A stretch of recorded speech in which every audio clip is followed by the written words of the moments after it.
Welcome to Drinking Bros, presented by BlackRifleCoffee.com. Put down the water and grab a fucking drink.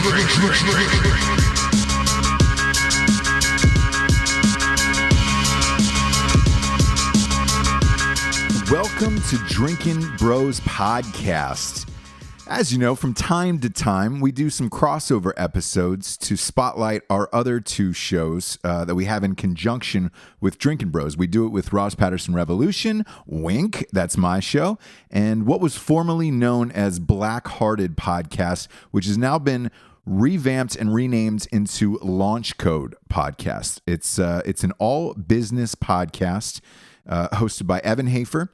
And Mr. Jared Taylor and Matt Best. Tonight, we're going to spotlight two of the episodes that you might not have heard, and we're going to play them back to back for you of Launch Code. These were two big shows, and again, since we've changed over the name from Black Hearted to Launch Code, we're going to get you guys up to speed. Tonight's guest will be Jack Osbourne and Donnie Vincent. Oh, and by the way, yes, that's Jack Osbourne from the Osbournes. It's a fun one. He's been a good friend of the show and a good friend of Matt's for a long time, and he finally came in, got to sit down with the boys and do an interview. So we're going to play those two shows for you back to back, and be sure to subscribe to Launch Code Podcast on iTunes and everywhere where podcasts are available. Between Launch Code, Drinking Bros, and Ross Patterson Revolution, we have you covered 6 shows a week. Drinking Bros runs Monday and Thursday. Ross Patterson Revolution runs Monday, Wednesday, and Friday. And Launch Code typically runs every Monday. And we've had some fantastic guests on all of them. And Jared and I are headed out to Los Angeles to get even more huge guests on next week. But as always, before we get into those, we got some sponsors who pay for this show to be on the air. First and foremost, you hear them at the top of the show. They're also owned by Evan, Matt, and Jared. Talking about BlackRifleCoffee.com. Black Rifle Coffee it's the best coffee in the biz. I've been a subscriber to their coffee club for a year and a half. Even though they're friends, I obviously pay for it because I'm not a loser. I'm not a jerk who's making my friends bag up coffee and ship it to me for free. I buy it. It's about $4 cheaper than Costco if you're looking at K-Cups, and about a couple dollars cheaper than the bags at a grocery store. But this just gets delivered to your house once you sign up for the club on the same day of the month, every single month, which is awesome. And their blends are amazing. Just Black is my new jam. That has been added to my faves, and that gets dropped off at my house. I'm a K-Cup guy. I like to get it in me and get out the door, but they got a ton of amazing blends on tap, including a new one from Mr. Bert Koontz called Smoke Hammer, which is awesome. And go to BlackRifleCoffee.com, type in the promo code Drinking Bros, which is good for a one-time use. Or look, type in Revolution. That's also good for a one-time use as well. Wink. Just don't tell the guys at Black Rifle I told you that. Go to BlackRifleCoffee.com and join the coffee club. Their apparel is amazing as well.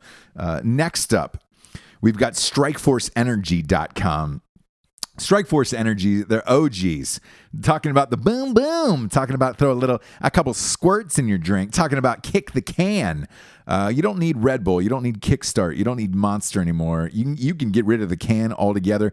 Grab yourself a tasty, tiny little tin pouch full of energy and squeeze it into any liquid available. I'm talking beers, waters, LaCroix, you name it. LaCroix is the jam. That's my end-all, be-all fave. But it also goes into wines and beers, and you'll never know it. They got 4 amazing flavors: original, lemon, orange, and Make America Grape Again. Go to StrikeForceEnergy.com. They also have a subscription of the month club. Use the promo code Drinking Bros for 20% off. They ship everywhere in the entire world. And they got a 750 milliliter bottle that sits on your countertop or bar top, and you can just pop a couple squirts in, and boom, boom, be on your way. That's StrikeForceEnergy.com, promo code Drinking Bros for 20% off. Next up, we've got GhostBed.com. Ooh, sleep so good, it's scary. Look, Matt Best, I'm coming for you. I've been working on my Ghost impression, and I feel like it's getting real strong. Ghost Bed, look, we've had them. They've been on this show for exactly 1 year. We all have their mattresses. Now they're stepping up their game even further, which I thought was impossible. And they've got a cooling mattress that is climate controlled, so it is cooler. For those of you who hate sleeping with your ladies, who are jacking up the thermostat to 75, this mattress is a few degrees cooler than the rest of the house, and it's incredible. They also have this new Craftmatic adjustable option. The reason why that's so special is it's the same as the bed. They ship it right to your house. All you have to do is take it out of the box and it's ready to go. No assembly necessary. The folks at GhostBed are just doing it right. Go to ghostbed.com/drinkingbros. And I believe you get $50 off or whatever their new deal is. And they always seem to have a new deal of like a couple $100 off, or I think off the new mattresses, it's $400 off. And they've also got some pillows, which are amazing. Also, if you leave a review of the Drinkin' Bros podcast on iTunes, they're going to be picking one reviewer once a month. And give them 2 free pillows. And if you haven't heard us rave about the pillows, they are the jam. Go to ghostbed.com/drinkingbros and get all your sleeping needs taken care of in one place. They also have a payment plan, so that way you don't have to pay the whole thing up front. You can pay as you go, which is nice. Nobody else is doing that right now. So it's super awesome. Next up, we've got Grill Your Ass Off. Grill Your Ass Off is they're new to the show. They're veteran owned, and again, huge fan. I've been using their seasonings for about a year, and I've been following their Instagram account for about a year as well. At Grill Your Ass Off, any seasonings you need for chicken, meats, anything across the board, salads, vegetables, they got it there. They've also got some cooking videos. Go to their cooking videos on YouTube and check them out. And they're like I said, their Instagram is like meat porn. It's like the best meats in the world on there. And it's full of all of their seasonings. So go to grillyourassoff.com, buy their seasonings. They're all veteran owned. Love these guys, love their product, and I've been using them forever. And luckily they hit me up one day and they were like, yeah, we listen to Drinkin' Bros. Can we be on? And I was like, yeah, you can. Let's do it. So it's a marriage made in heaven with grillyourassoff.com. Use the promo code Drinkin' Bros for 15% off there. Next up, we get Sig Sauer. Sig Sauer is, look, some of the finest firearms in the biz. They're so good, they don't even have a promo code. They're just like, yo, we think we make the best guns on the planet, and we're not giving you a promo code. So we just like being on the show. We like being associated with it. And look, Matt's, that's his favorite. That's his brand right now. Not saying he won't switch because you never know. No, I'm kidding. But sigsauer.com is where you can find a lot of the guns that Matt and the boys use in all of their videos. Big fans of Sig. Last but definitely not least is a new app that is coming to you right in the business, coming to you right in the mouth hole on March 10th. It's called Kayu, Kayu. It's started by 2 Green Berets they're out of Fort Bragg, which is awesome. And what they've done is they've created a new app that combines lodging, combines Tinder, combines, kind of like Orbitz, essentially, all rolled into one. So anything you need for traveling, for getting together, for hanging. Let's say you want to split the cost at a concert. Let's say you're going on a hiking trip. Let's say you're going to the Grand Canyon on an expedition. But, there's 4 seats in a helicopter. You only want 2, and you're looking for somebody else to split it with you. Kayu's got you taken care of. Let's say you're going to the Caribbean or on a cruise. Really want to rage it up with people and split the cost. It's a fun place to meet and greet. On March 10th, go to the Kayu app. Just download it for free on your phone. No strings attached. It's totally free. And check it out. They're also going to be rating people too, like on your experiences, a lot like Airbnb. You get to see what they look like. And look, I'm not saying you can hook up with the people, but you can hook up with the people probably. Anything's possible in America. And with that, let's dip into Launch Code. These guys have really been killing it these days, and we're going to give you two of them back to back, two interviews. The first up is Jack Osborne. The second one is Donnie Vincent. Enjoy. Welcome to Launch Code, a premier business podcast. Starring Evan Hafer, Matt Best, and Jared Taylor.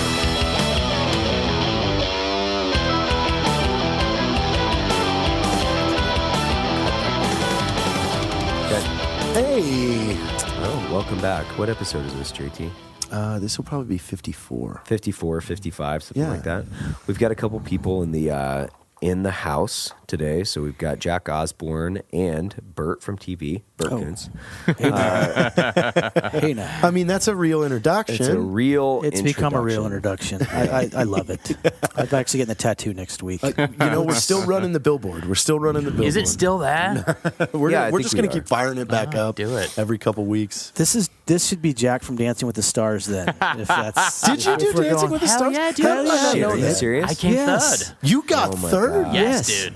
I didn't know that. You're Yeah. graceful? I, you know what? You can fix anything if you throw enough money at it. Do you still dance? Do you dance with Lisa? No. No? Dude, no, hell no. I think me and my wife have like gone out like from when we met, like going out to like discotheque nightclubs. I've maybe gone out to like a place where people dance 3 times with her. We just don't do it. Did you just say discotheque? You have like 3 Yeah. kids now. And Yeah. all of them are Yeah. like below the age of 4, right? We've got 5, 2, and 1 on the way. Yeah. So that with No, it just doesn't. Yeah. It just seems like doesn't an work. interesting skill to learn that you'd want to, invite me to a wedding. Invite me to a wedding Well, because I'm here's- going to steal the show. Here's the thing: you don't learn to dance; you just learn choreography. That's it. Oh, so really? like, if you were to be like, "Hey, do a thing right now," I'd be like, "I don't know." Oh, so you just were fed like You're basically like, "Hey, repeat these a steps," script. and just exactly. Yeah. It's all a script. that well, disappoints me. so we've got a few topics that we want to cover with you today, but how do we know you? I think that's probably a good question for Okay. people to answer, because how in the heck did you wind up in our studio, which is basically through a combination of people, because JT knew you, I think through Tyler, right? Yes. Yeah. So we had Tyler Gray on the show last week, and now we've had Bert on the show, and he was on the show last week as well. But Bert was friends with you. Tyler's friends with you. Yeah. How do you know those guys? Tyler So- Gray and Bert Coons. So I met Tyler Gray at a gun range. Imagine that. We had a mutual friend. We all went shooting, and I quickly realized I was like, "Whoa, this guy's a nerd like me." And so we became like nerd friends, and we would like talk Star Wars and video games and guns. And then about probably a year and a half later, Tyler, we moved in together.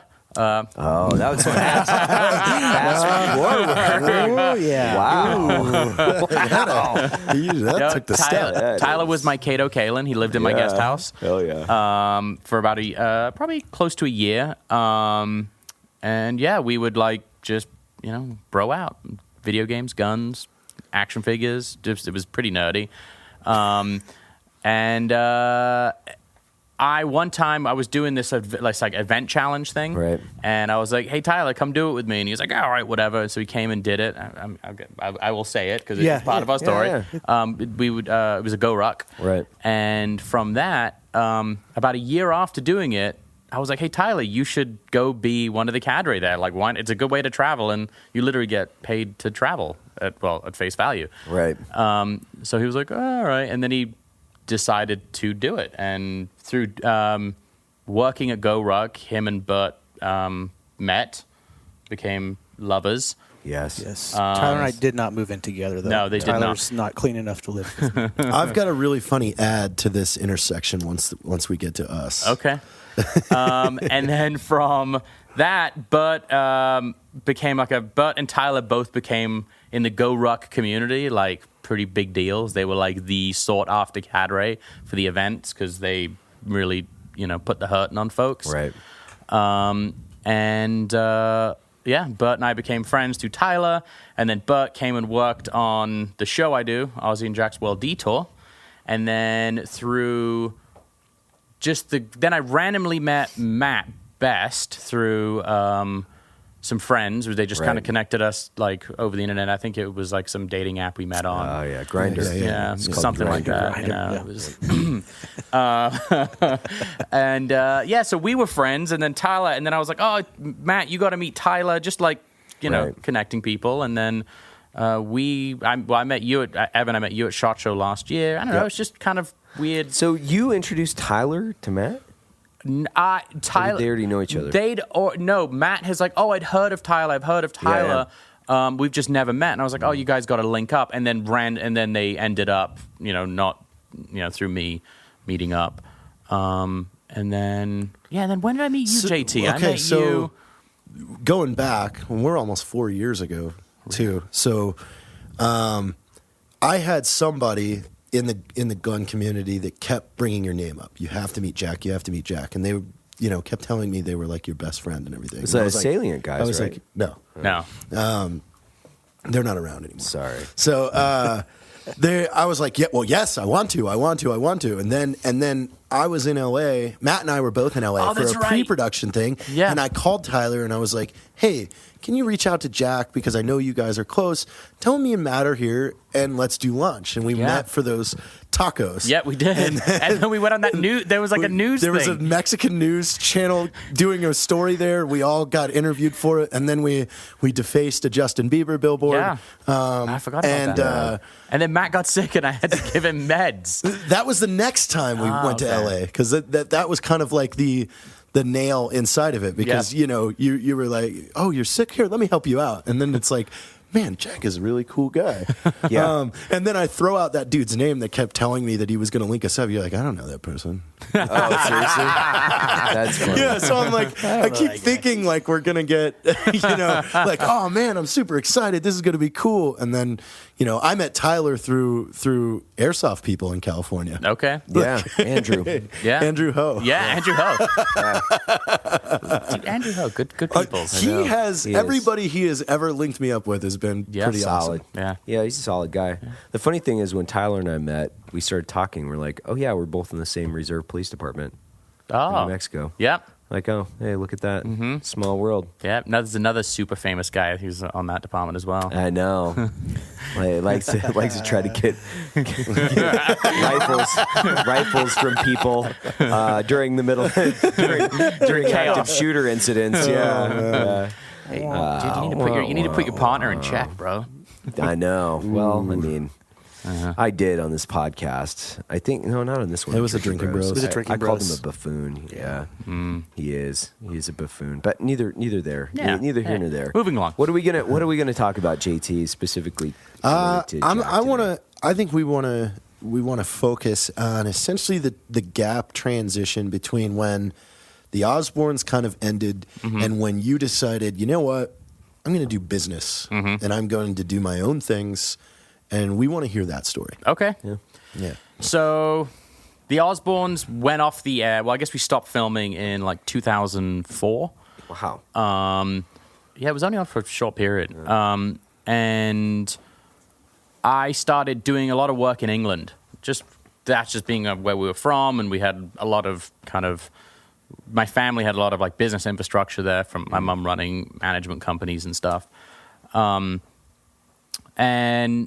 I got approached to go on this trip to Slovenia to go rock climbing. At the time, I was like newly sober. I was not any kind of athletic person. I was probably like 230 pounds, like not very agile. And I was like, oh, whatever, it'll be fun. JT. Yeah, I mean, not too far from where I am now. And so I went on this rock climbing trip, and I really was like, it was like the first time doing anything real outdoors for me. Growing up on the mean streets of Beverly Hills, you don't really have, the kind of, outdoors was the outdoor mall in Century City. Right. So kind of took to doing adventurous stuff. And through doing this little TV project, it was like a one-off episode, I became good friends with the production team. And one of the guys on it, a guy named Mike Weeks, who's one of my best friends, he's like, hey, I got this idea. Why don't we train, and I'll train you, because he was a professional rock climber. He's like, and we'll take you up El Cap in Yosemite. He's like, you can climb that. He's like, 2 years of training, and you'll be able to climb that thing." And I was like, "I'm in." And we ended up selling a TV show off of that called Adrenaline Junkie. So I went from doing the Osbournes to rolling right into doing a show called Adrenaline Junkie, which the first season aired here, but it was everywhere else in the world but America. It was too positive at the time. Reality TV was all like wine in the face and like drama, fighting, whatever. And mine Jerry was like, hey, do something healthy and inspirational and fun. And America was like, no, we don't do that. So I did that show for 5 years. I went literally everywhere. I kind of like to say it was like all my friends went off to university, and I filled up 2 passports. And it was basically the biggest scam of a job I've ever pulled off. I literally convinced a TV network for 5 years to just let you go do fun shit. To pay me to go do fun shit with my closest friends and film it. It was great. That's actually what that show, because I saw a few episodes and it really did look exactly what you just described. Yes. I was like, this is fucking great. Good God, what are they? You know how you see all these like asshole Instagrammers like, look, here's me in Belize and here's me in like Puerto Rico and Caribbean or whatever. I was doing that before Instagram existed on someone else's dime. Like I maintain I'm like the original Instagram traveler. Yeah, agreed. I think you got that title. So I did that, and then through doing this, and it was a real small production, I started learning about production idea, just the whole the background of TV. Because when we were doing the Osbournes, we didn't see much of it. And then I realized that it's all good and well to be on a TV show, but you really have no power. You're kind of told, all right, go there, do this, do that. Like you're getting paid really well, but like I'm kind of a control freak. So I was like, screw it. I want to actually, I've been around this for like, at this point, it'd been like 7 or 8 years. I was like, I know the landscape, and I was like, cool, I'm going to start my own production company, and kind of just went from there. So from that, I went to producing TV shows. And as you developed your first production company, what was your first pitch? And what was that like going in? Like when you were like, okay, this is finally my ideas. Yeah. It's my stuff. Who was the first meeting that took you? So one of the first things I decided I wanted to do was, it was actually a show I called Full Metal Jack. And I had permission from the United States Marine Corps to go do an embed in Afghanistan for 3 months with a Marine unit. And they were like, yeah, you can totally come do this and like do, whatever. And no network would buy it. They said it was too dangerous. Really? Yeah, because it was like... That would be amazing. Dude, I was like, I'm in. Let's do this.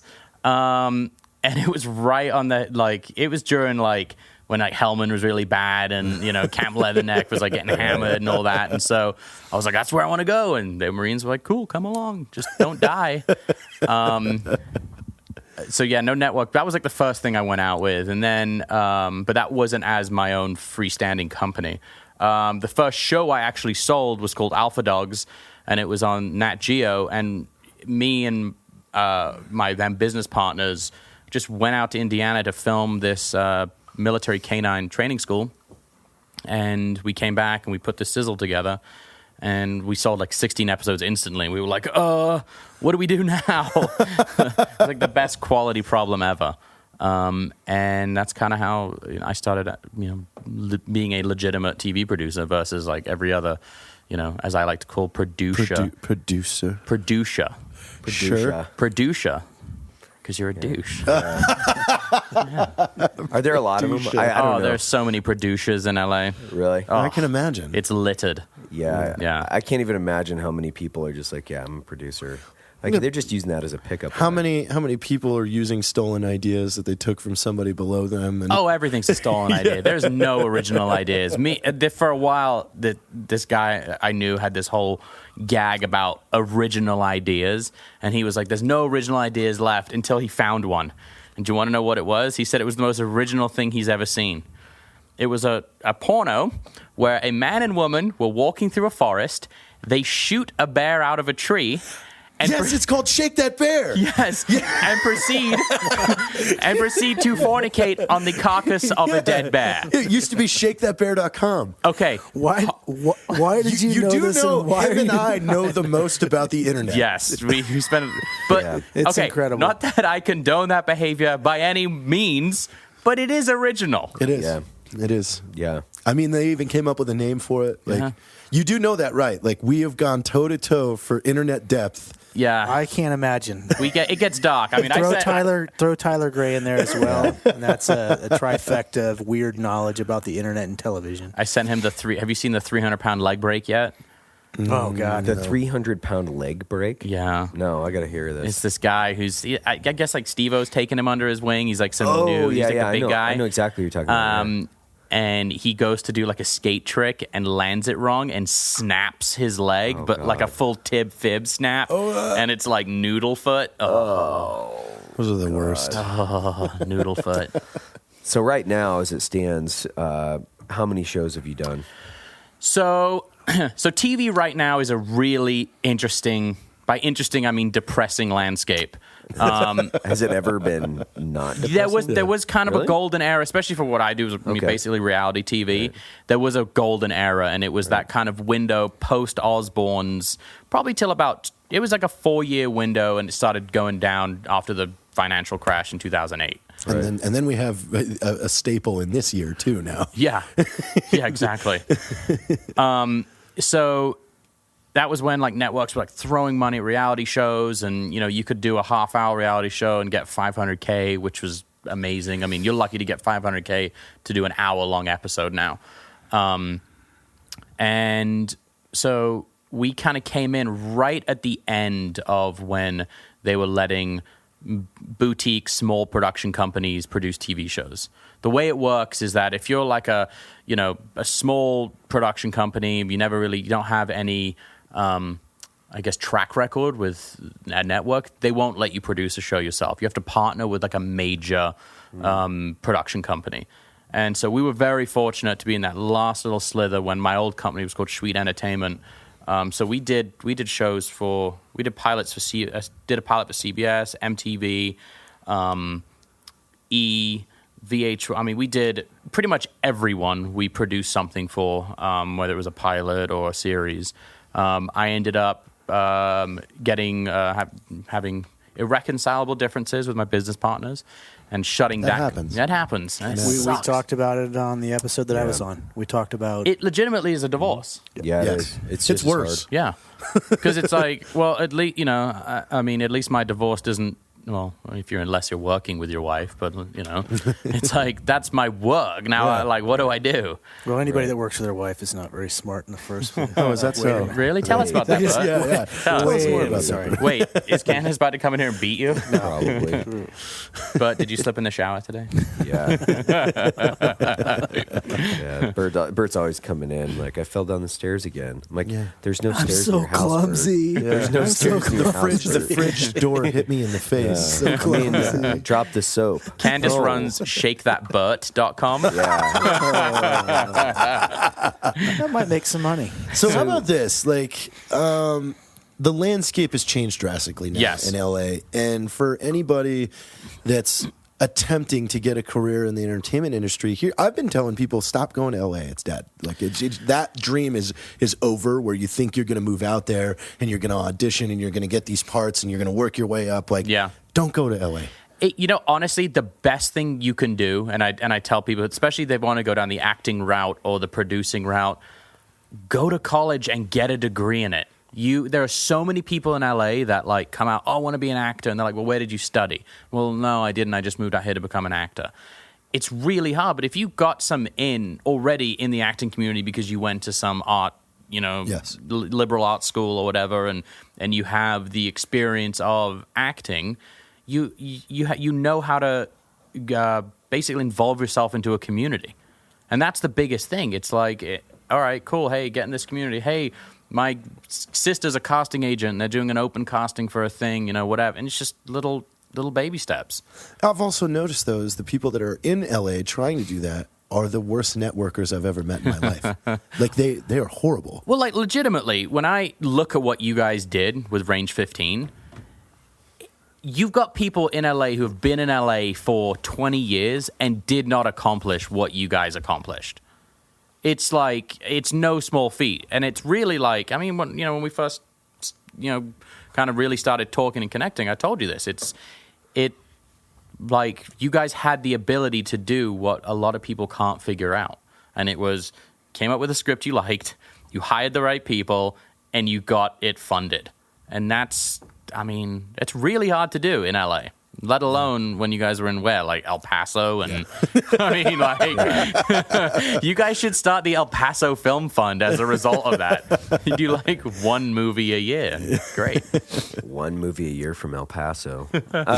So as everything's kind of changing right now, you've got Netflix, you've got Amazon, you've got all these different mediums that are kind of, I guess, same medium, but different channels that are going to be popping Verticals. up. Yeah. What are you predicting for the future? Because the joke is, right, that like you could, South Park did a whole thing on it where Netflix just has a bunch of people that just clear everything green light, like everything's green light. What? You're a 4-year-old and you're having a hard time brushing your teeth? Green light, green light, green light. And it's like everything's being green lit from Netflix. So here's the thing with Netflix, because I've gone and I've pitched to Netflix. When you walk in the door at Netflix, you have to have everything done already.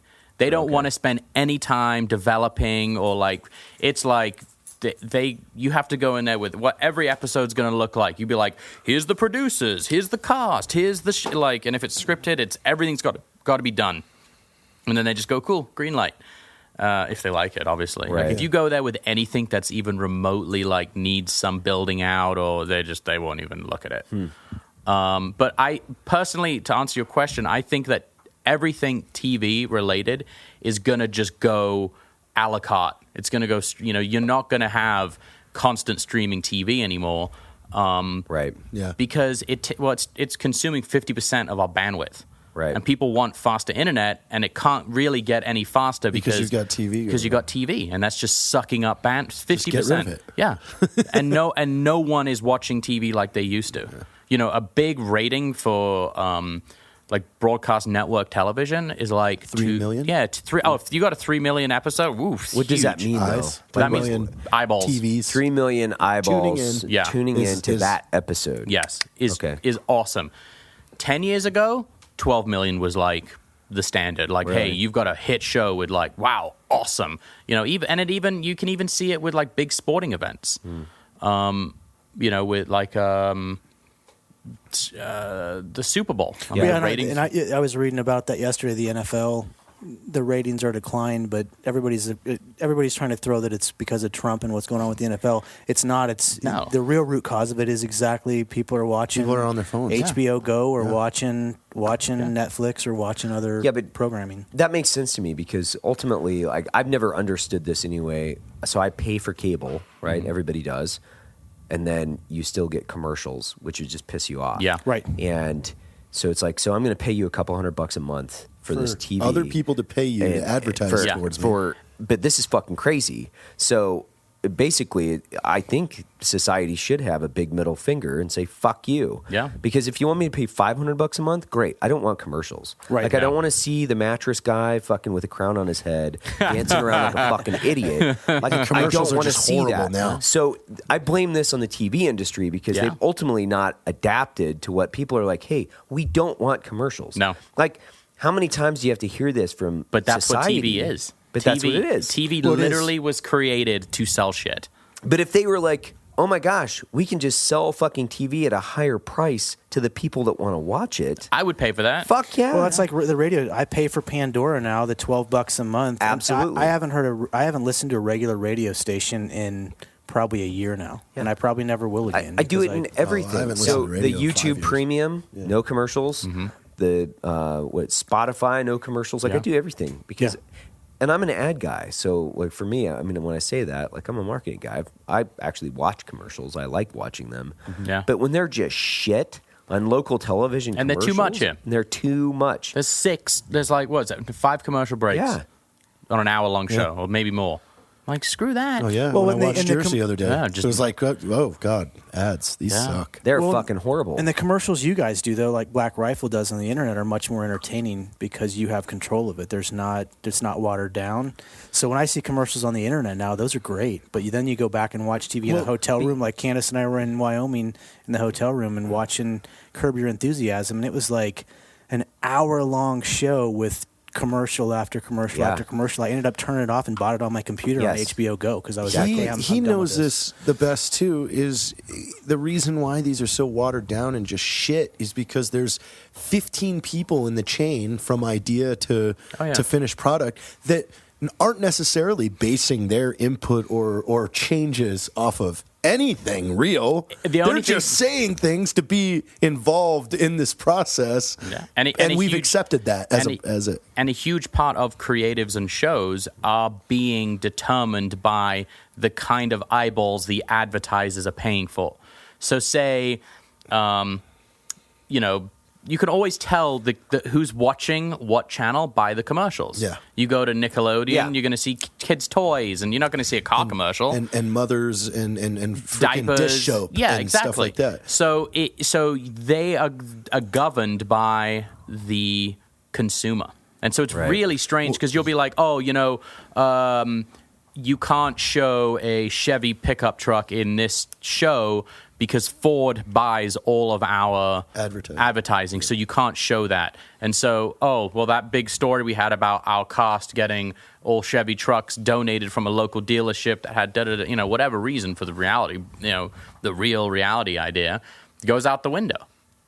So it's really Well, it's a YouTube's a dance. perfect example now. You know what they've done recently. Modified their whole they're modifying their whole platform to be kid friendly. Yeah. Because advertisers And that's who's dictating it. spending the most time on YouTube is kids. You give a kid an Really? iPhone. Yep, you give a kid an iPhone, and that's who's consuming most streaming networks. That's why HBO bought Sesame Street. That's why you're getting all these. Disney is now taking everything off of streaming networks, and Disney's finally creating their own streaming app. And so because you put a tablet in front of a kid, and they'll sit there for 15 Days. years. Yeah. Right. Charlotte thank calls God. YouTube toy music. Toy music. Yeah, I want to watch my toy music. That's YouTube. I don't know where she came up with that, Yeah. but Dude, my kid knows She'll- everything about these toys, and I'm like, she knows how to find it. Yeah. Like and she'll watch somebody unboxing a toy Yep. for hours. See, I cut all that shit out. Yeah. That's why I don't have. do you do the wooden commercials. toy thing? You only let your kids Yeah, we play do. wooden toys? Yeah, pretty much. It's smart. Evan buys his daughter chickens and animals and Yeah. Well, I mean, she bows goes and to a arrows. Waldorf school, so she's Yeah. like totally like wooden toys and plates. They and only, fucking crazy-ass Waldorf shit. is like, She's isn't a that like only 30 minutes T-set. of screen time a week kind of thing? Yeah, we keep her to like literally an hour hour of TV a week. So basically, my wife is fucking going crazy, like because she's got children. It's tough because it's such tough. an easy pacifier, It is. Yeah. And on a plane, dude, if Oh there's yeah, no- we have to. Yeah. We make that exception. You're Like, when like- they're traveling, or that kid would fucking drive you like Yeah. you'd off yourself. I'd throw myself off a fucking cliff. That's so cute until you put them on an airplane and you're like, oh. Or put him in the back seat for 7 hours, and you're like, "Is there a back seat? Can I we put him in the fucking trunk?" divider? Yeah, is it legal to put my kid in the trunk? I don't know. It's you buy a limo just for that, just to Yeah, have the just to kid have in the very divider. back and the divider. There you go. So going back to like the future of television, the future of production, like in your mind, like how are you going to sell shows? Like how is this going to happen? You're seeing a lot more of it where brands are coming in and brands are. But there's a. Okay, let me break this up. There's a buyback model where independent people will just go and finance and produce their own show, and they will go to a network and be like, "Here, It's done. It's done. Give Right. me a slot, and we will share the ad sales." Got it. Which is becoming a Discovery Networks does a lot of that. So if you're ever on like Discovery Channel, it's like Tuesday at 11 o'clock, and there's a new show on you've never seen, or you didn't see much advertising for, whatever. Chances are to buy back, and a lot of times they're actually really good. Yeah. Because they're out of that process. Yeah, they haven't been overly produced by 15 producers and whatever. We're really lucky with World Detour. and I'm not just saying this, like A&E have been unbelievably awesome with, not overproducing, not sticking their fingers in the pie too much, and they're like, well, you guys are out there, you guys know what you're doing. Just we like what we like, and we don't like what we don't like, and they're really simple about giving you those answers. When you guys are lucky too, you have Greg Johnston and Bill. Like those guys are.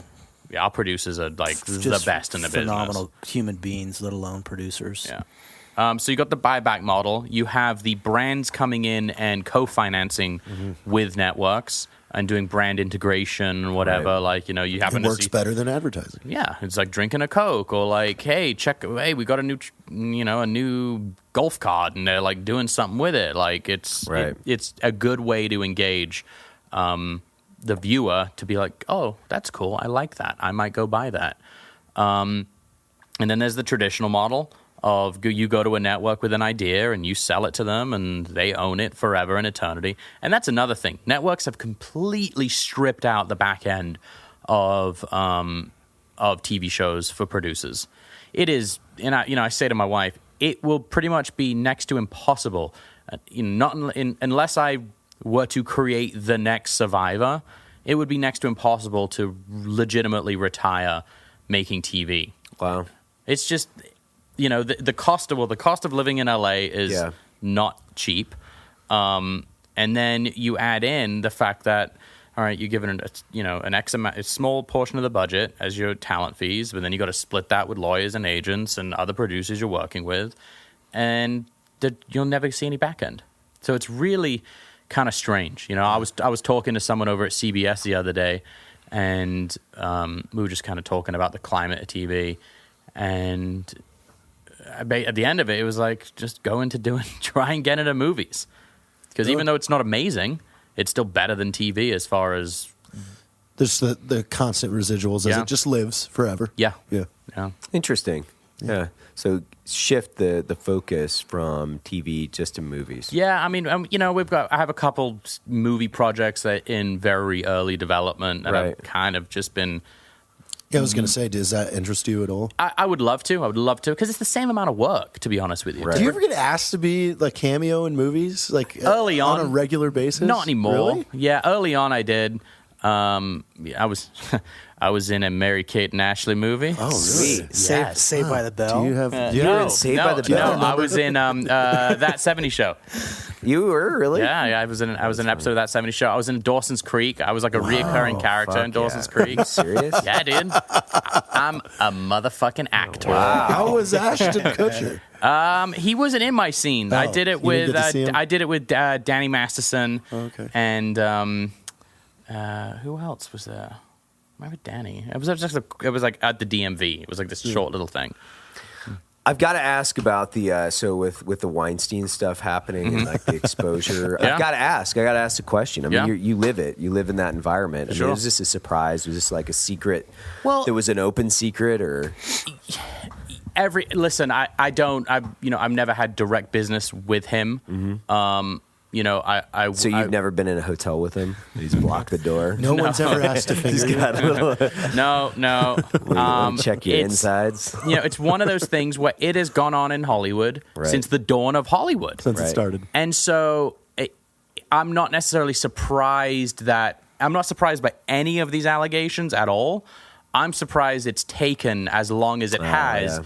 for people to go, hey, you know what? There's an endemic problem in this business, and it is real. Now, I'm not saying that that it's Hollywood is full of these crazy sexual predators running around like rampant, like it's Rome in before the fall. But it's there are people that do very much take advantage of their position. Right. And I think that's what's really coming to light. Like you had Louis C.K. said it best, right? Remember you were reading Yeah, the article? he's He was like, yeah. dude, I didn't, I guess I was just so excited that I had become famous. I didn't think that me, taking on advances from women was bad. He's like, I was just excited I was getting them. Like, if I take my dick out and you decide to suck it, like, is that me being an asshole or is it just me being a dude? And I tell you That's what, there is basically what he said. And he's like, now I understand. Like, I'm in a position of authority and I was a star. But at the time of transition, like, that was his point. Was you're like, just excited. I'm just a regular dude that's been working his ass off on stage with like a couple hundred people every year. I don't even think of myself as important. So, and I think that's what is really kind of crazy, because you have a lot of people in LA really now questioning their behavior, right? And even more so, like, whoa, like what, like was that above board what I did? I don't know. Like I just conversations with colleagues, everyone's just walking around like, is someone gonna come out and say, right, you know, you abused your power and I was victimized and there's nothing you can do about it, you know. No. And I'm not condoning any of that action, but it's very strange. Like, well, you know, I was at rap parties on shows years and years and years ago, and you know, I may have hooked up with someone who was on that show as a, you know, in a in an administrative role on the show. Like, is that me abusing power, or is that just people at a rap party, two adults like hooking up at a party? Like, it's really and it's kind of baking everyone's noodle because everyone's super vigilant now of their actions. Well, and it's super subjective. So it's like, so it's based on the person's perspective and whether or not they feel that they're in a position of authority over that other person, especially if they're not in a definitive chain of command and like a relationship as far as like employer employee. Yeah, that's really subjective, man. And that's the thing that's scary about some of this, where it's like, okay, so what's the difference between a guy, I guess, and we're all guys sitting here going, you know, if JT's single and he hits on somebody, you know, he's got Drinking Bros, the podcast. It's downloaded, you know, a couple million times a month. And now is he taking advantage of his position, basically, as a celebrity, even though he doesn't think of himself as a celebrity, even though he doesn't live like a celebrity, even though, like, there's a multitude of different factors there. Yeah. They're like, he's just a dude trying to get laid like every other dude. Has done since the dawn of time. And then now all of a sudden, like, getting laid is basically going to be villainized. And I think that's the new algorithm. It's like, well, how do you figure out? Because like you're saying, though, a production supervisor or somebody in a supervisory role on a production that is hitting on one of the girls working for that production versus the talent who is not in the chain of command at all. You were hired to just be there and be on camera. But does this person think you're more of an authority figure because of your name and the fame behind it, rather than the person that actually has the authority over, are you going to work again? Yeah. Like, but it's not. But here's the thing, though. Like, that scenario now, you're going to start seeing, you're already seeing, like, other businesses, people are coming out, like, oh, he was a department head on another, you know, and we had a relationship, and I feel, you know, he asserted his power. It's a very strange line. And I think that the kind of sexual harassment. Some of it is probably an attention grab. Yeah. I mean, I think after the first big ones hit, this became a something in the back of people's mind that may have, you know, their 15 minutes was over. How do I get back in the press? Oh, I'm gonna whistle blow on somebody. Listen, in my mind, there's a very clear distinction between sexual abuse and sexual harassment. Sexual harassment is, hey, I like your dress. That can be misconstrued as sexual harassment. Right. Sexual abuse, and I mean, I think we all have an idea of, but, you know, once again, here's the thing: we are four white men sat around talking about this, and let's be honest, you know, we are considered the lowest of low on the kind of social justice totem pole. Nobody gives a fuck what we're going to say. No. But here's the thing: people will be like, "Oh, those assholes," and but it's a very strange time. I talk to, you know, people I work with in different, you know, fields, and everyone's just like, oh man, you know, people are walking around like waiting for the other shoe to drop. Well, it's insane. I mean, as an employer, you know, as an employer, you know, I've never done anything like even that could be considered like inappropriate. But I've always, you have. Well, yeah, because he's a partner. I don't give a fuck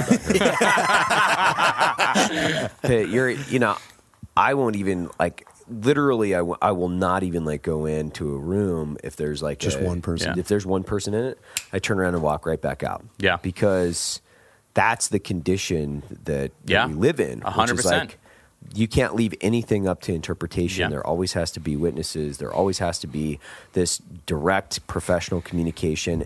And the thing of it is that's not right, actually, No. because it's not Natural. human condition. Like the human condition is like, hey, how are you? How are you today? Yeah. Blah blah blah. Let's have a conversation. But now you have to protect yourself, especially if you own a company. You have to protect yourself like down the line. Yeah. And if And then- you and- do anything, Well, and history dictates that. People are going to be so overprotective with this now that it's actually going to have a counter. It will. It's going to be counterproductive for certain females. They're not going to get hired because people are going to go, nope, don't want any trouble with that. I'm Yeah. just going to Don't- fix it by And hiring I'll- female executives because I probably nobody can fuck with them. Someone Yeah. will probably try and sue me for saying this, but I will not hire a female personal assistant. No, me either. Just I can't won't do either. it. I said the same thing. Yeah. Won't do it. It's just too. It's They too could big be of a too liability. intimate. It's they too could intimate of a job. Yeah, they could be Like- the most qualified woman under the sun and perfect for the fit. And I'm sorry, I won't do it. If they do, they have to be 50 years old and have like 4 kids for me, and like like there's absolutely no way in hell anything could inappropriate. But at the end of the day, like you still have to protect your companies Yeah. against, and it does. It becomes not about the most qualified person for the job. It Yeah. becomes about protecting the company, making sure that you're not setting yourself up for liability. Mm-hmm. And wow, talk about a fucking lack of optimization. Like there's a huge loss. And so like as society, we should really take a look at this and say, Yeah. like, is this And is the way we want to function? And we're even, we're talking about season 3 of the show I do with my dad, Right. and we're all having discussions. Well, we should, is there is it, are we moving to a straight male only production? Right. And I mean, but you can't do that. You can't. You can't. Yeah, but yeah. I'm not going to lie. As an executive on the show, we've had that discussion of like, Right. hey, listen, it's it's men and women. We travel all over the world together. We're in, this, that, and the other. in cool places. In cool so there's places. drinking, Places, Yes, tight quarters, there's stress, there's drinking, there's in a vehicle together for long periods of time, different men and it's just it's things now that we have to really take on board. And I think going forward, I think what we're going to have to mandate on just my own production is that we are going to create a kind of standard operating procedure. This is the expectations of the interaction between the staff and the production, and anything outside of this perimeter is tolerated. it's not tolerated. You're gonna have to be terminated, and I think that's what has to happen. Well, and even then, like even wrongful termination, and even the That's- now you're getting into a whole other level where it's like you're as an employer, you are going to be in a fucking prison. Yeah. You can't fire anybody. There's no way that you can terminate them. Yeah. Like, and God forbid so you it's- fire a it's- millennial. Well, yeah, if you fire a millennial, it's like, hey man, that you're for sexual harassment or whatever. It's like I didn't sexual harass anybody. I feel like I'm being harassed. Like Yep. that's the way it's going to be. Yeah. That's the way it's going to be articulated. Yeah. And those are the lawsuits. As an employer, there's going to be such a lack of optimization here. Like I was reading a story about George Bush Sr. He's 93 years old. He's confined to a wheelchair, and there's an actress that came out and said that he groped her. Yeah. Well, okay, dude. He's 93 years old. He's confined to a wheelchair. He's been hospitalized like 3 times over the last year, right? Do you, like, at the end of the day, like, is that really a sexual advancement? Like, Well, I mean, and even I'm just- saying, and I'm not defending a 93-year-old man, but like when you're sitting in a wheelchair and you go to take a picture with somebody, is that an inappropriate But arm what bump? was it? What was it he said? He said something along with him placing his hand upon her buttocks. Did he? Yeah, it was some creepy thing like, But that's where my point is like, dude, now this guy has, I mean, he obviously has fucking dementia. Yeah. And he has, like, he's 93 years old. He's confined to a wheelchair. Yeah. You are 20-some years old. You're an actress. Like, shut your fucking mouth. Like, he's an old man. My grandpa was, like, 80 years old living in a nursing home. He'd had a stroke. And he was like half out, half in, half out. And he was always asking him to like give him fucking hand jobs and stuff. And I'm like, dude, when is it an appropriate time to be like, this dude's super old? Like, It's he's like, we're just obviously going to accept it. get a hall pass. We're just going to Yeah. accept it. he can't like get out of his wheelchair Yeah. and fucking rape me. Like, I get it. He's a former president, but that's just like Well, your and 15 minutes of fame on you that look at the bullshit. internet and there's like 5 or 6 80 to 90-year-old female couples that everybody on the internet's going crazy about because they're these nutty old ladies that say whatever the fuck they want. Yeah. Right. And it's funny. Yeah. But it's not funny when George Bush or somebody like that does. Again, like at what point when you're 80 years old to 100 years old, haven't you kind of earned a pass Like- to just say whatever the fuck you want and be Can ya? yourself and Isn't just there- enjoy isn't there a- life without any I mean, Yeah. it's not like George W. Bush is going to actually rape somebody. I think I mean, give me- I think give what me the a big break. issue is that it's the talking point of what are they the institutionalized sexism. Right. It's the thing sowing. I think this is the argument that they're trying to hammer home by the I guess the people out for justice. Well, I honestly see a correlation with this, with the same of these mass shootings and stuff going on, where people are doing it because for the specific piece of your name and your fame, and it's become like now it's become you want to get in the news, tell everybody somebody sexually assaulted you, like. I would say it goes both ways because I'm not defending him, HW or any perspective, but it's like it goes both ways, man. Like as an employer, like employees have said inappropriate things to me. I mean, they've All said the it time. all the fucking time, right? So it's like, when is human behavior, just like being a man, being a woman, and being able to like make a joke and then being able to react to that joke and say, I don't like that. Okay, well, that's the expectation. From my perspective, that's the expectation for just like general humanity, to be able to go, I don't like that. Yeah. But to say, And but to it not ends right say, there. but And to it ends not right there. say anything, and then just like say, here's your fucking lawsuit. Like, who is the dude? Was it Terry?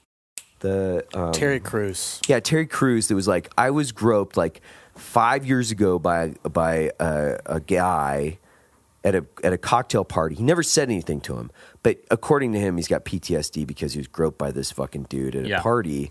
It's like, man, but isn't it the responsibility? Like, we have to take some form of responsibility for ourselves at some point to In say, the moment. Well, and hey, I don't like that, because humans are humans, and we've been fucking since the beginning of time. It is the basis of like why we're here. Procreation is not going to stop, and just the fact like dudes and like anytime you've got men and women in the same place, things are going to be said and done that are inappropriate. Now, and it's really subjective to see if a person is actually leveraging a form of power in order to have some type of sexual exploitation. However, you could turn that around and say, because this person is in my chain of command, right? And let's say it's male, female, we reverse it. And if she's making sexual advancements on a boss, like, does that put, she's actually got more power at that point? Well, Yeah. Because if you say it's inappropriate and you counsel her and or terminate her, you're going to tee yourself up. You are going to tee yourself up for a litigation at that point. So who has the real power? And that's it was fun. Bert and I were talking about this a couple of weeks ago. At no time in history has life been this good. No. Especially in America. Communication, power, water, Entertainment, food, entertainment. We have, people might get bent out of shape, but even people on the lower end of the kind of financial spectrum, people who don't have a lot of money, Still got iPhones. they still have iPhones, they still have cars, they still have the ability to get food somehow. They're not farming. It's it's like Vaccinations. medicine. They have all that, and so I think what we're experiencing Boredom. on so many levels, from the people who are having issue with everything, we're experiencing boredom. It's exactly it. It's people are bored and they need to be a victim. Well, To be put back in your point, which is like at the turn of the century, let's say 1912, I think the only billionaire in American history at that point was like Rockefeller. He, what was it, 1912 roughly? Let's just say 1912.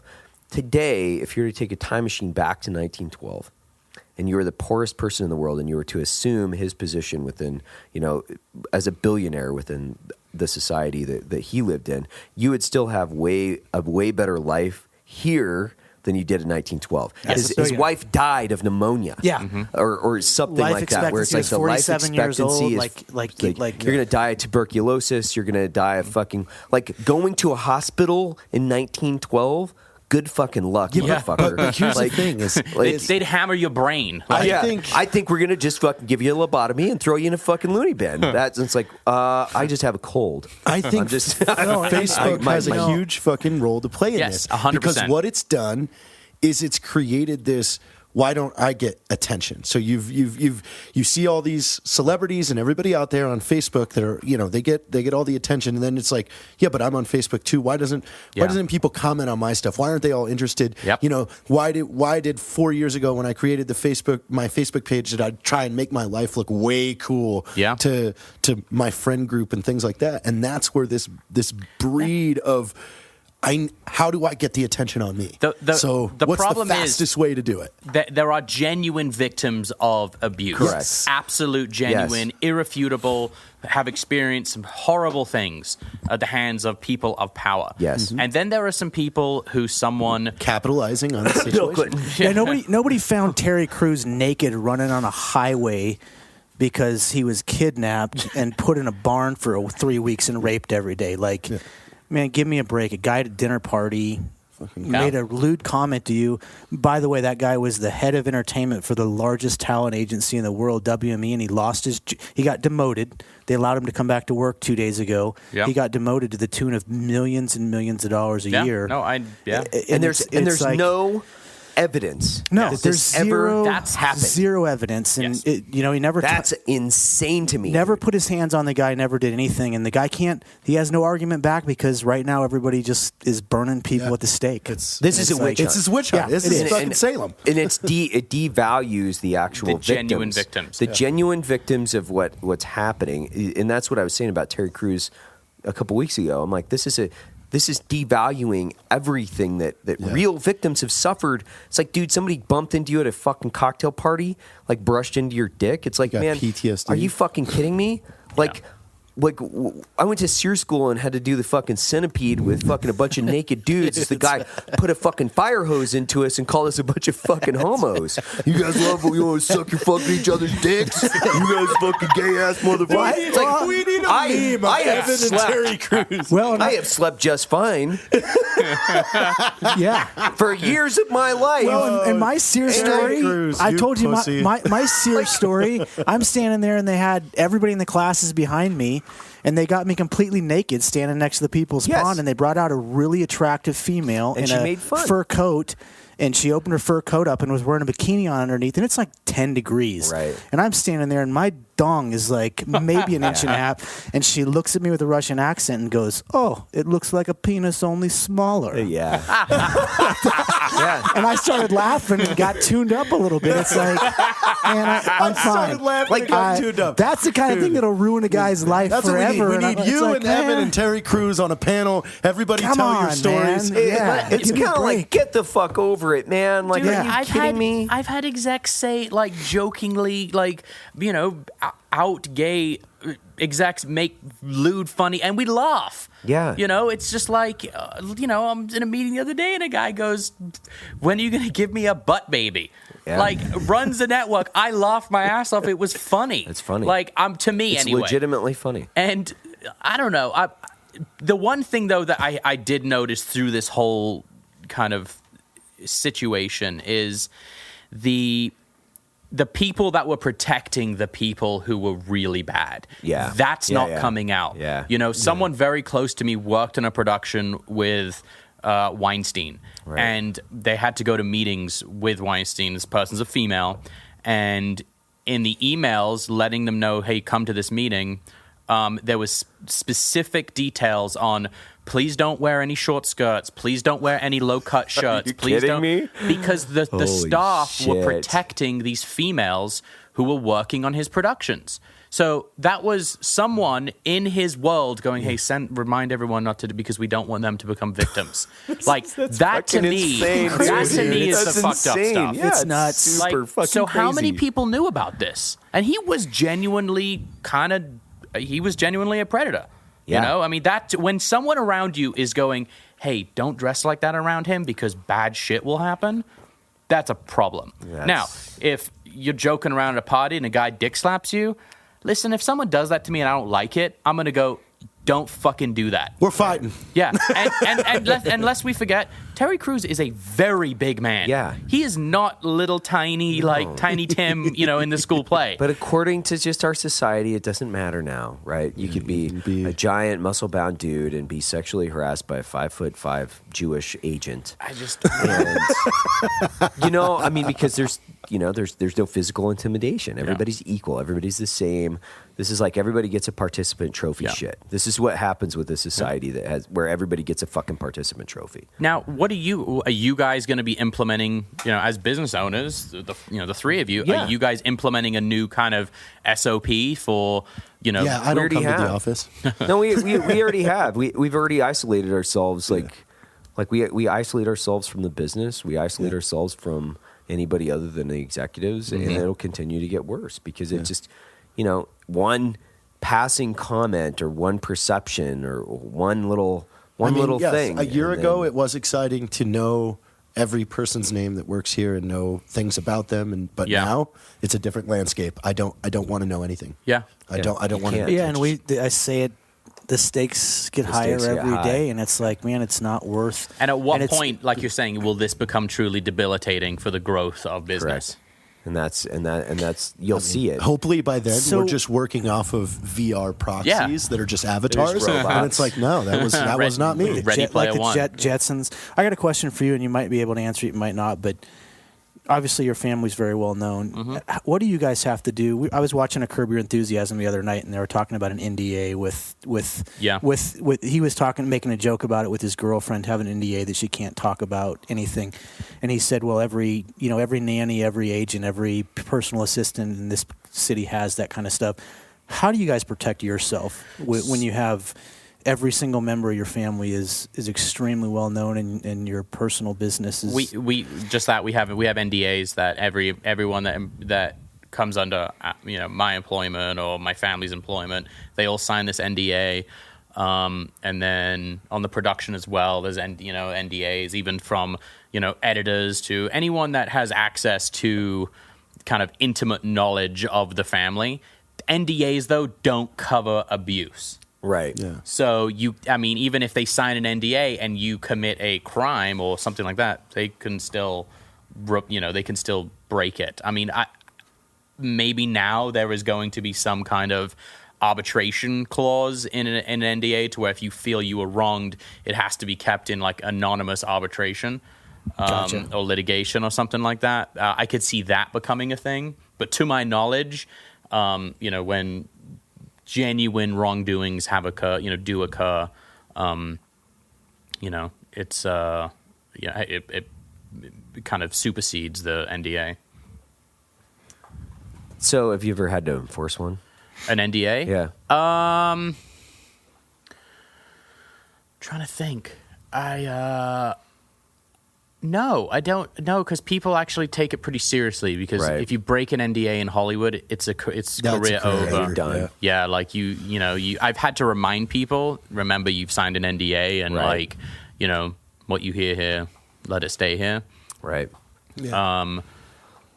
So yeah, I mean for the most part people get it. It's understood like, okay, what's the NDA look like? All right, it's fine. It's a 2-pager. Great. Sign it, done. But do you guys? I'm sure you guys must. Anybody that comes in the building. Yeah. Yeah, everybody. If you're coming through the head door, you have to you sign in. 3 different things that say you could be on camera. Mm-hmm. You don't talk about what you hear here. Yeah.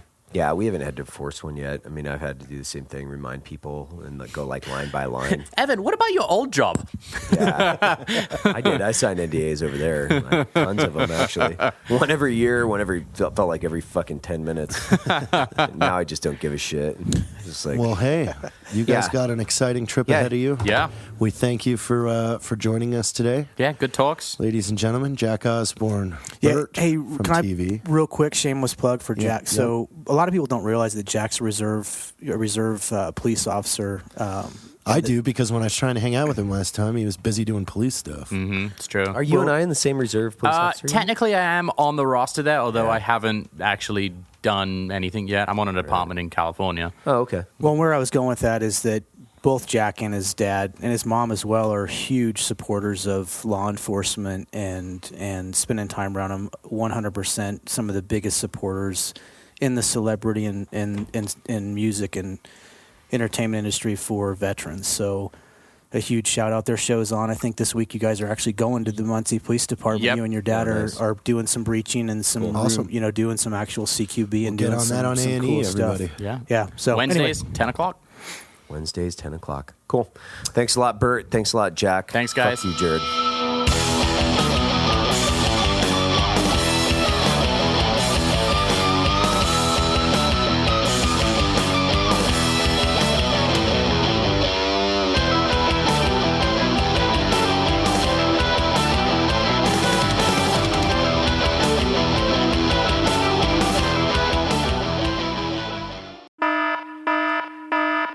Welcome to Launch Code,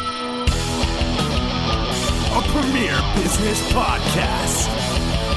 Starring Evan Hafer, Matt Best, and Jared Taylor.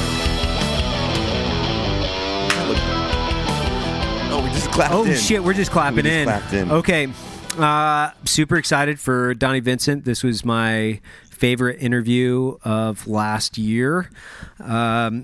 He's like the most interesting man in the world. It's I like was just talking to the going through most his- interesting man in the fucking world. It's awesome. I was rolling through his Instagram in front of him, creeping on him, and there's some really cool stuff going on over there, brother. It's a little bizarre to be sitting here with you guys and hearing you say that. So I know you're both full of shit. No, dude, whatever. Like it's No always. way. So last year we went down the rabbit hole on I think we split it into 2 episodes. Yeah, we split it into 2 episodes. I want to get an update. So what have you been doing for the last year? All the epic shit, because I know you do a ton of fucking epic shit. And if you don't follow Donnie, you've got to follow him on Instagram. Do you have a Twitter or anything? Do you do any of that stuff? He does. Sigmonto. Yeah. Sure. Okay. Sure. Well, how about let's get, just because I mean I know Donnie, but I wasn't on the last episode. Give us like you Yeah. know Give us the the abbreviated couple-minute backlog of what you do, who you are. Really quick. Born and raised in Connecticut. Moved to Minnesota when I was in 10th grade and finished high school. Went to the University of Minnesota and studied wildlife biology and regular biology.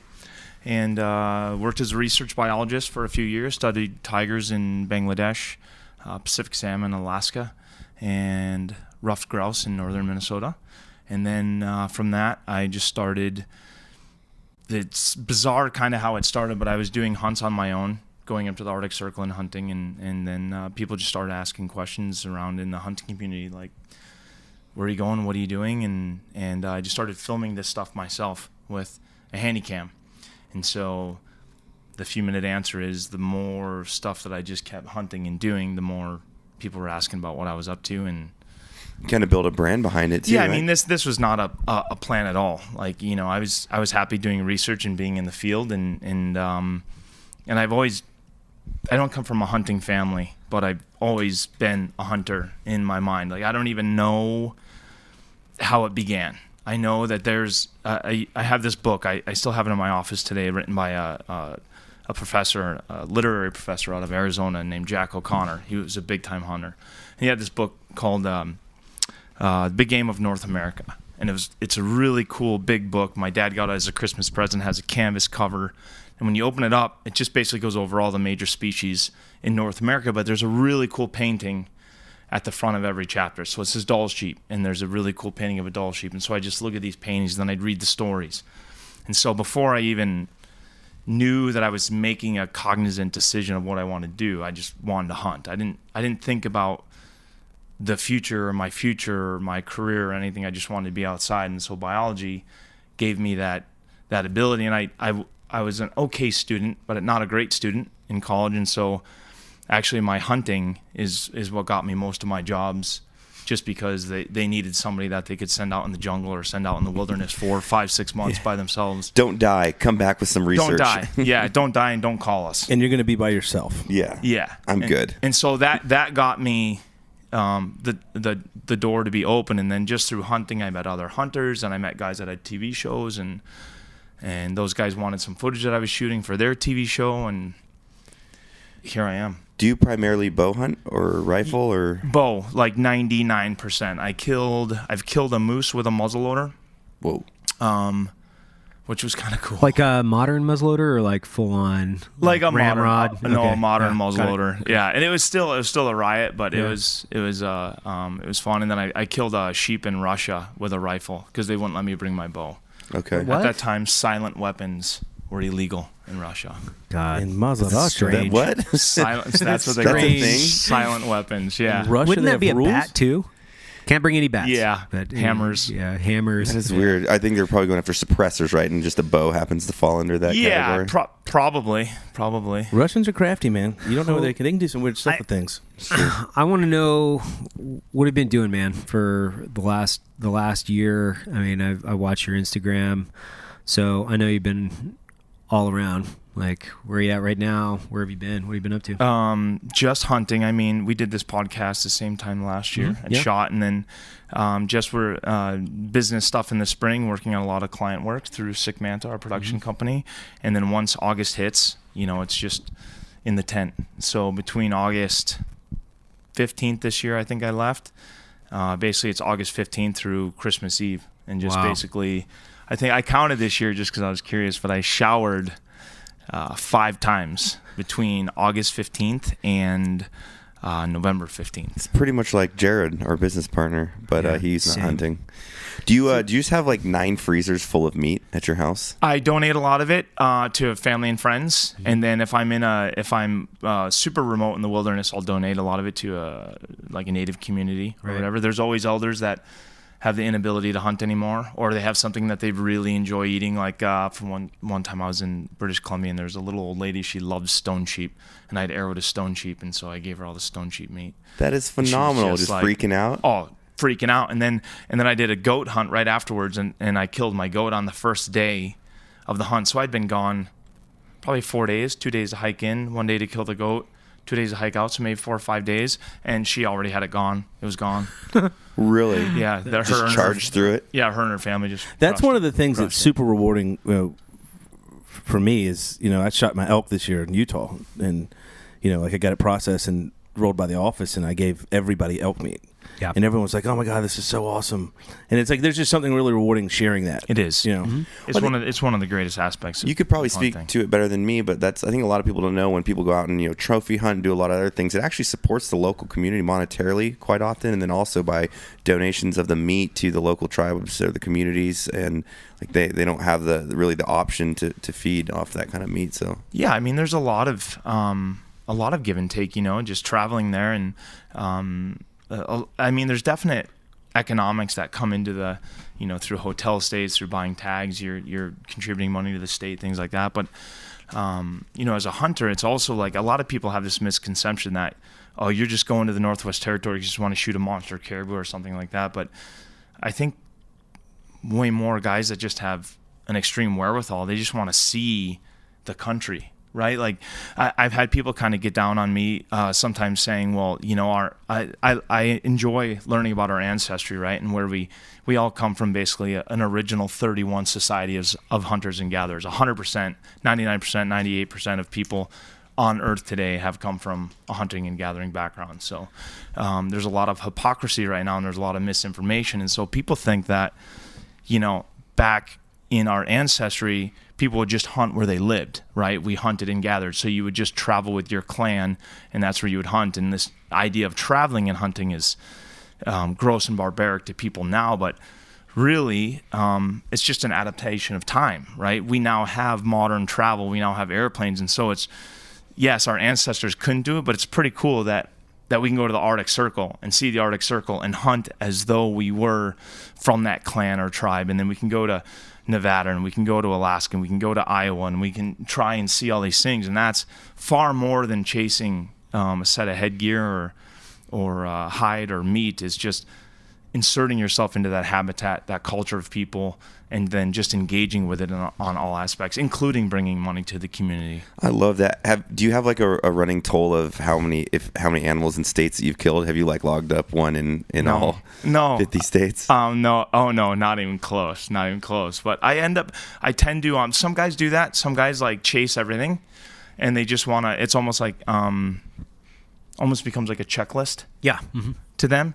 And I'm see more about the experience. Yeah, and I'm repeatable. Like Dall sheep is one of my favorite things to hunt. So I'll hunt Dall sheep as many times before Why? Like what?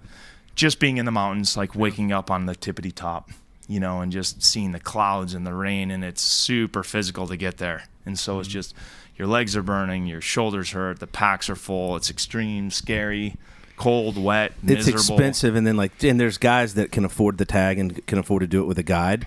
But there's two barriers to entry to the sheep. One is can you afford it, and then number two, can you physically do it? Right. Because it's not like I'm going to go sit in this stand and pop this deer like shooting hunting in Texas or something like that. But the sheep, like I think what the minimum an outfitter is 21 days or 14 days. Yeah, no, you can. Yeah, I mean you can do them for sure if in 10 days, 7, 8, 9, 10 days. But and there's two ways to do it. And there's one is hiring an outfitter, which is very expensive, and the other one is drawing a tag, and you can go and guide yourself. So are you drawing tags? Is that no, I'm definitely paying outfitters to where I'm going. Okay. Most of the places I'm going, like Alaska, I drew a tag in Alaska a few years ago. But still in Alaska, because it's so dangerous and they've had to rescue so many hunters, that they force you to be guided when you're there. So Alaska, you have to have a guide for moose, brown bear, and the sheep. For sheep, goats, and brown bears, not for moose. Moose, you don't have to have a guide? Moose, black bears, and caribou, you can hunt on your own. What would you say like the closest call, whether it was an animal or environmental, to like, man, this might be my my checkout of life here? I've had several. Really? I've had several where it's just like take a step back and just. But can you give a specific example? Yeah, one that comes to mind. I was hunting Dall sheep in Alaska in a blizzard, and I was going down this little tiny single track, muddy little chute, and there's this one aspect of there was a big huge flat rock that came out that you had to. It was too washed out to go underneath it, and it was too steep to go above it at all. So you had to go around it, and just kind of your pecs would hug the edge of this rock while you used your abs to kind of just keep you in place, right? So it's just baby steps, and just your abs are totally engaged the whole time, just swinging your torso around. Well, when I was going around it, I was just using the tips of my fingers on both sides of the boulder just for a little added insurance. Mm-hmm. And the whole rock broke free and just slid like 6 inches, like forcing me out on that ledge. So I was just sitting there like just totally flexed, totally just waiting for everything to settle down. And then when it settled down, I just literally like a half inch at a time just, got around it. But had it fallen... Yeah. It was only like 60, 70 feet down, which would suck. Yeah. But then that rock would have been literally on my head and chest when I hit. Yeah, it would have been soup ladle stuff. Oof. I'd still be there right now. You'd still be there. Oh, yeah. My photographer, you would have been the animals you're hunting's food. Yeah. William would have filmed it, stamped it, called it a career.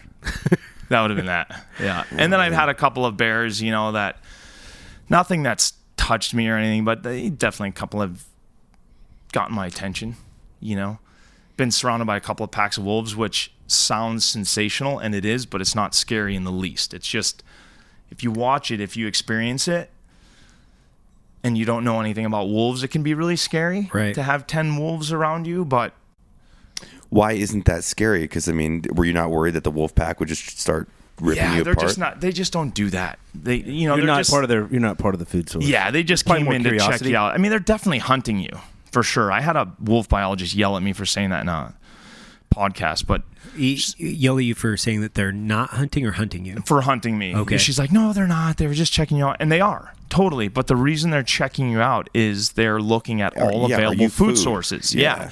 And I knew they'd make the right decision. But when they're in and around you, like literally in, like we're in your hotel room right now, there'd be 10 wolves in here. And they're just one, there's 3 or 4 behind you, off to the side, out in front. And they're really cool. They're really good about posting up a wolf or two. So you're like, oh, there's wolves right there. And then like they're moving. The ones are behind you, in circling. on you. Yeah. But you just see it in their eyes. They know, like, you can see they're measuring you up, And then it's just like, yeah, let's get out of here. That doesn't sound like a fun death. Wolves go for like the butthole first. Death by consumption, man. Yeah, man, that's rough. Yeah, and all I had was my bow. And, I've had sows with cubs, things like that. But nothing. I've hunted Alaska 25 or 26 times, something like that. And only once I brought a gun. Really? Right. Yeah. No sidearm protection, no. But I've started bringing a 12 gauge a few years ago because we had a run-in with a sow with 3-year-old cubs at 20 yards, 30 yards, something like that. And I had What's a sow? crew, female grizzly bear. Okay. With 3-year-olds, so her cubs are almost as big as she is. Oh, damn. And we bumped into them point blank, and we knew they were there. They didn't know we were there, which is ultra dangerous because now I have to surprise her. Right. You have to identify the fact that you're there, right? Yep. So I just said, hopefully she's a really good mom, and They're very protective of their babies. 100%, yeah. So I just said, "Hey, bear," and she was awesome. She just saw me and just whoop, took everybody and ran. But had she come, Or had you been in between her and her cubs? Game over. Right. it'd be. Did you see the video of that guy who's back in bear country and pepper sprayed the bear but got chewed up real Yeah. nasty? Do you know him? No, what? That's You know he had a sidearm with him. Sidearm? He did. He had one with him. and he didn't want to shoot the bear, right? No, he couldn't get to it because it was on top of him. Oh, okay. And then so he got up, it came back a second time. Yeah. So, like a bear, if it comes once,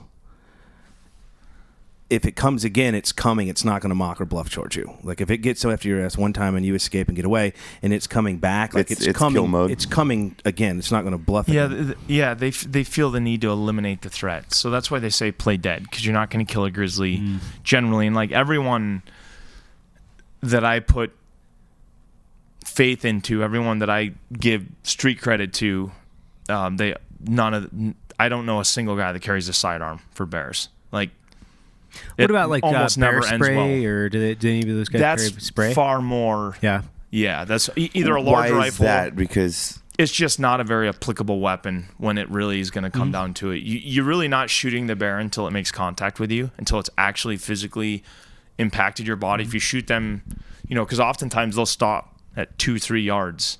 So you just kind of have to stand there and take it. Right. Just swallow that engagement and just hope he or she stops. And if they don't stop, then you have reason to be defending your life or playing dead. And you should probably just play dead, because unless you have a large 12 gauge slug gun or a large rifle, it's probably not going to go well for you, even with a sidearm. Even Makes if you sense. pulled your sidearm out, and I don't know anything about pistols, never even fired one actually, which is kind of sad because I won a Kimber Custom 245. They have the, like 15 years ago on an auction. What, I'll trade you pistol training for bow training. Done. Okay, sweet. Stamp it. But I want a Kimber 45, and it still sits in my the Camp Guard, basement. which is a 10 mil round, shoots 185 grain, and I think it holds 8 rounds. You've shot one in Colorado. Unless somebody has the training like you guys have, the bear's probably going to rip your skull off before you kill it with a pistol. My cousin did grizzly bear research out of the University of Montana.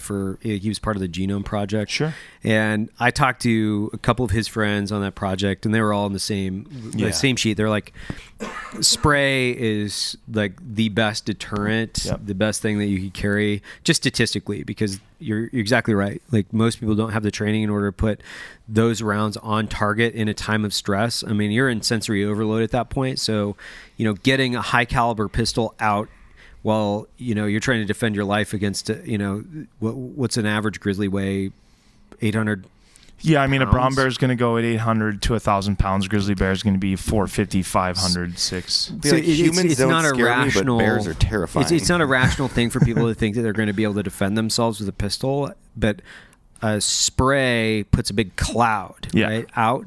And I was talking to this chick. She was like 100 and nothing, like 110 or something like that. And she had dosed I don't know how many bears because she was out looking for bears. That's what she did. And it was actually really interesting to talk to them because obviously they're biologists and they're not there to hunt, but they run into bears because that's what they're trying to do. Right. So, talking to them, it changed my mind completely in that, where it's like if I was going in someplace that was bear country, I was like, fuck, I'm not going to worry about carrying a pistol. Pistol's a great deterrent for people. Yes. But not really for bears, right? It's the based on your knowledge of like ballistic charts and stuff, 500 Magnum. Go big or go home. Sacrifice. That's a heavy gun. It's a big boy. A brown bear, grizzly. How much penetration do you think you're going to get on one of those things? With a pistol. But quite literally, if you're like an excellent marksman that's had years of training and you're putting rounds on target with, let's say, like a 357 or something like that, like you're going to get penetration because it's a supersonic projectile. I think it's what subsonic goes into, like, depending on the load. But you get a lot of lead moving at very high speeds, and typically you're going to be within, let's say, 15 yards, right? So you're going to get a significant amount of penetration, but like we've got to talk about velocity and movement. So you have 800 pounds of animal moving towards you at X speed, and with a significant amount, I would imagine, of hormones pushing through at that point. It's like crack cocaine. Even if you get good ACP, penetration, he's still got a minute of maul time before he's going to even think about that wound. End its life. Yeah. And so even if you're putting something in its heart within 15 yards at a full charge, you've shot several animals. Like, you're still going to have a certain amount of movement moving towards you. And ultimately, what I've also heard is it's if you're not putting it in the eyes or the face, ultimately it's pissing it off. You really want to fight now, bastard. And this is hearsay. This is me talking to people because I was hyper interested in this, spending time in the backcountry. Like, hey, what do you guys think? Because I used to carry a fucking pistol. I used to carry a 9mm.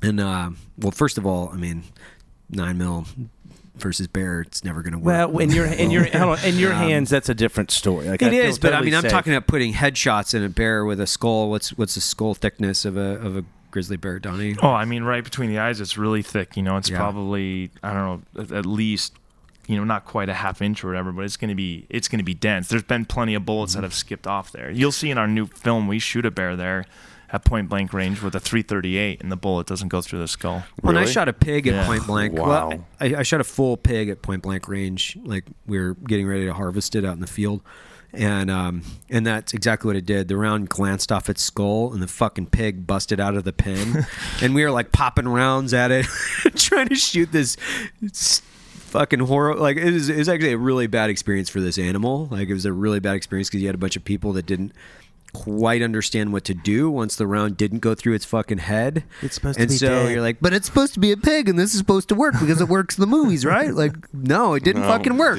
It really just pissed it off. And that's the thing, ultimately, like with bears, the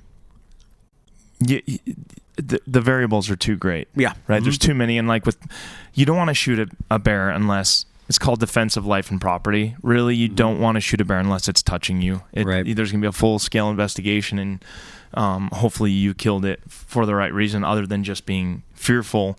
And with pepper spray, like, that bear comes and stops at 5 yards, you can dump that can of pepper spray into his face, and you don't have to call the troopers or anything like that other than to alarm them that there might be a bear in the area that's upset. But yeah, it's just far more than anything, it's being a good woodsman, knowing where you are, knowing the animals, and hoping for the animals continuing to make really good decisions. Not hoping, but you get what I'm saying. Like, it's up to them to make part of the decision too. And so I've always had really good luck. Even after bears, I had a grizzly bear in the Arctic a few years ago. He just happened to be walking right at my tent. I was just like, oh man, here we go. Like, he's just lumbering up the trail. So he's coming right at us, coming right at me. I was by myself. So I stood up and I'm like, hey, bear. And he pops up on his rear feet, looks at me, drops down, and just starts coming triple time. Now, he's not coming to kill me, but I piqued his interest. Yeah. I don't know if he's hungry, grumpy because he's hungry, but I piqued his interest. So, and I the thing I was most afraid of is I didn't have the wind. So the wind was blowing from my left to right, and he's running straight at me. Oh, so he couldn't smell you? No, so I ran at him. But I ran at him, at a slight angle because I wanted to get distance between me and the bear, but I wanted him to get my wind. And so basically I sprinted at him and just curved off to the side because I had to cover ground as fast as I could towards him while inching away from him off to the side, flanking him. And once he got my wind, that dude turned inside out. Spun around and took off the other way? Rear legs in front of the front legs, just absolutely digging deep. And the dude just ran as far as I could see in the horizon. I could still see him running, terrified for his life. And he was probably 450, 500-pound boar. Right. Yeah. Could kill me easily. But just that human scent, that's a big deterrent for them. Now, I have heard some horror stories from friends of mine where they bump into a bear and the bear just comes. I had one happen in Alaska this year. I won't say names or the situation, but it was first night in camp. They were hunting brown bears, and the head guide went down to get water, and just this bear popped in across the river from him and just freaking came. And they shot the bear as it was going to pounce on top of him. Wow. And it was a young boar. That's oftentimes what it is. They get they don't kicked have the away from their mom. Yeah. They don't have the experience. Like these big, giant, 10-foot, scary, they have so much confidence, and they're so aware of their surroundings. That's not really your guy. But it's these adolescent bears that are... Was the guide okay? Guide was okay. Bear was dead. Right. Which is 99% of the time what happens. You'll hear about bear fatalities, killing people, stuff like that. But how many bear deaths are there a year in the United States, Tons. I don't know, but I would guess between black bears and grizzly bears are illegal to hunt in the lower 48 right now. You mean bears killing people? Yeah. Oh, one or two. Oh, okay. One or two. Yeah, there's a couple. There's a couple attacks every year. And yeah. Deaths are very, very rare. Yeah, bears oftentimes you hear about people being scalped, and you saw a video from that guy, right? So a lot of times the bears are trying to do is they're trying to grab your skull and just kind of pop it and kill you, but our skulls are too big, so their teeth just drag up on either sides and they scalp you. Yeah, like D-Glove. Yeah. That's why you hear about a lot of guys getting scalped. They really don't want to kill you. Yeah, I still do. I had a place up in Colorado, up behind Boulder, and there were two bears that were I was intimately familiar with them. Sure. I would be packing, getting ready for a trip, and I'd have the front door to my house open, have my bags out on the porch, pulling everything in, getting ready for, to go overseas. So it's a lot of shit that you got to pack, and you're organizing everything. And I'd turn around, and he'd be sitting on my fucking deck, just watching me do what I do. But I got really not I got super intimately familiar with them. I knew exactly which bear was who, knew their demeanor, whether or not they were going to just stay around or whether or not they were going to jet. I woke up one night and I had to buckle everything down. Any scent of anything, these dudes are digging through anything to find anything. Food hounds. They're scavengers. Yeah. And I heard my shocks on my truck. And what I'd done is I'd taken a bunch of trash and put it in the back of my truck and shut the canopy and stuff. And I heard the shocks on my truck and I was like, and I'm like, what the fuck? So I get out my flashlight and this bear is in the back of my truck, bouncing up and down on the tailgate. Going he's got his paws up there trying to get up there, and I was like, hey, get out of here, and took off, right? But it was funny because my wife at the time, hey, man, I could have just asked. I would have opened up the food for you, Yeah, my wife at the time, she was so freaked out about the bears. It's man, these dudes are I would never classify them whatsoever as my friend. I just knew hey, I know these guys. They're just looking for trash. They're just looking for things to eat, or they're looking to just look at you and see what the fuck you're doing. Yeah. For whatever reason, they just wanted to watch. So I'd be out doing maintenance in my creek in the front yard, and you'd look up and there'd be some asshole sitting there watching you you were more interesting than him doing something. Hey there, Evan, how's it going? Yeah, that's exactly it. But it's funny because last year when we went to Yellowstone, we went fishing. Jay and I had hiked quite a ways back into some epic streams back there, and there was fucking scat everywhere. And that night, we heard this. And it had to be a bear because he's fucking playing or doing something Fishing. in the creek. Yeah, Probably You're fishing. Like, whoosh, you hear Yeah. him like plunge and come out and plunge and come out. Yeah. They're like He's right fishing. next Yeah. to the creek, and you're just going, God damn it! Just don't come up here. I just want to go to sleep. I don't want to. Oh, yeah. I don't want you to come up here. And but it was definitely unnerving. Like, it's definitely unnerving. I can't imagine, like, you spend so much time in the field. You're probably much more comfortable. Yeah, in in that environment. certain situations, I mean, there's definitely nights that get long, right? Yeah. There's definitely, but I've had, it can get unnerving. I had a bear in Alaska a few years ago on a river called the Kayakuk. I had a bear. I was so tired. I had a bear tear a hole in our tent, and this was I was hunting with a couple of buddies of mine that like to kind of live it up a little bit, and so they had high top cots, and the bear tore a hole in the side of the tent and came in and was standing on my cot. What? And I didn't even wake up. Are you serious? Yeah. Really? And then one of my buddies he wakes me up and he's like, "Hey, there's a bear." And I said, "Dude, there's not a bear." And he's like, "No, there's a bear." And I said, It's never a bear. I've been, I can't even tell you how many nights the person I'm with has woke me up and said, "Dude, there's a bear." And I just say, "There's no bear, just go back to sleep." He's like, "No, there's a bear." And I kept arguing with him. He grabbed our other friend's pistol, went out the front of the tent, and shot the bear dead. Oh, damn. Yeah, it wasn't a big bear, but it was like a 200-pound black bear. But yes, and then in the morning, we didn't know it was on my cot that night, but in the morning, I had muddy paw prints on my sleeping bag. But I didn't even wake up. And I'll guarantee you, he tore a hole in the tent, probably stuck his head in, crawled in, looking for food, right, and was like, "Shit, there's people in here." Yeah. Oops. No Yep. food in here. And he got out, and the funniest thing was we were filming, and he pooped in all of our camera cases, which was pretty funny. That's awesome. He opened up the Pelican cases, ripped the foam out, and pooped. He's in probably them. like, "No food in there. Here's some poop for you, brother." Yeah. It was awesome. What a None of the dick bear. cases were mine, but it looked like little mounds of raspberry jam or blueberry jam in each one. Yeah. What would you say, like, the most beautiful or rewarding place that you've been able to hunt in, as far as just maybe environmentally or? The Arctic Circle, for sure. Really? Yep. Why?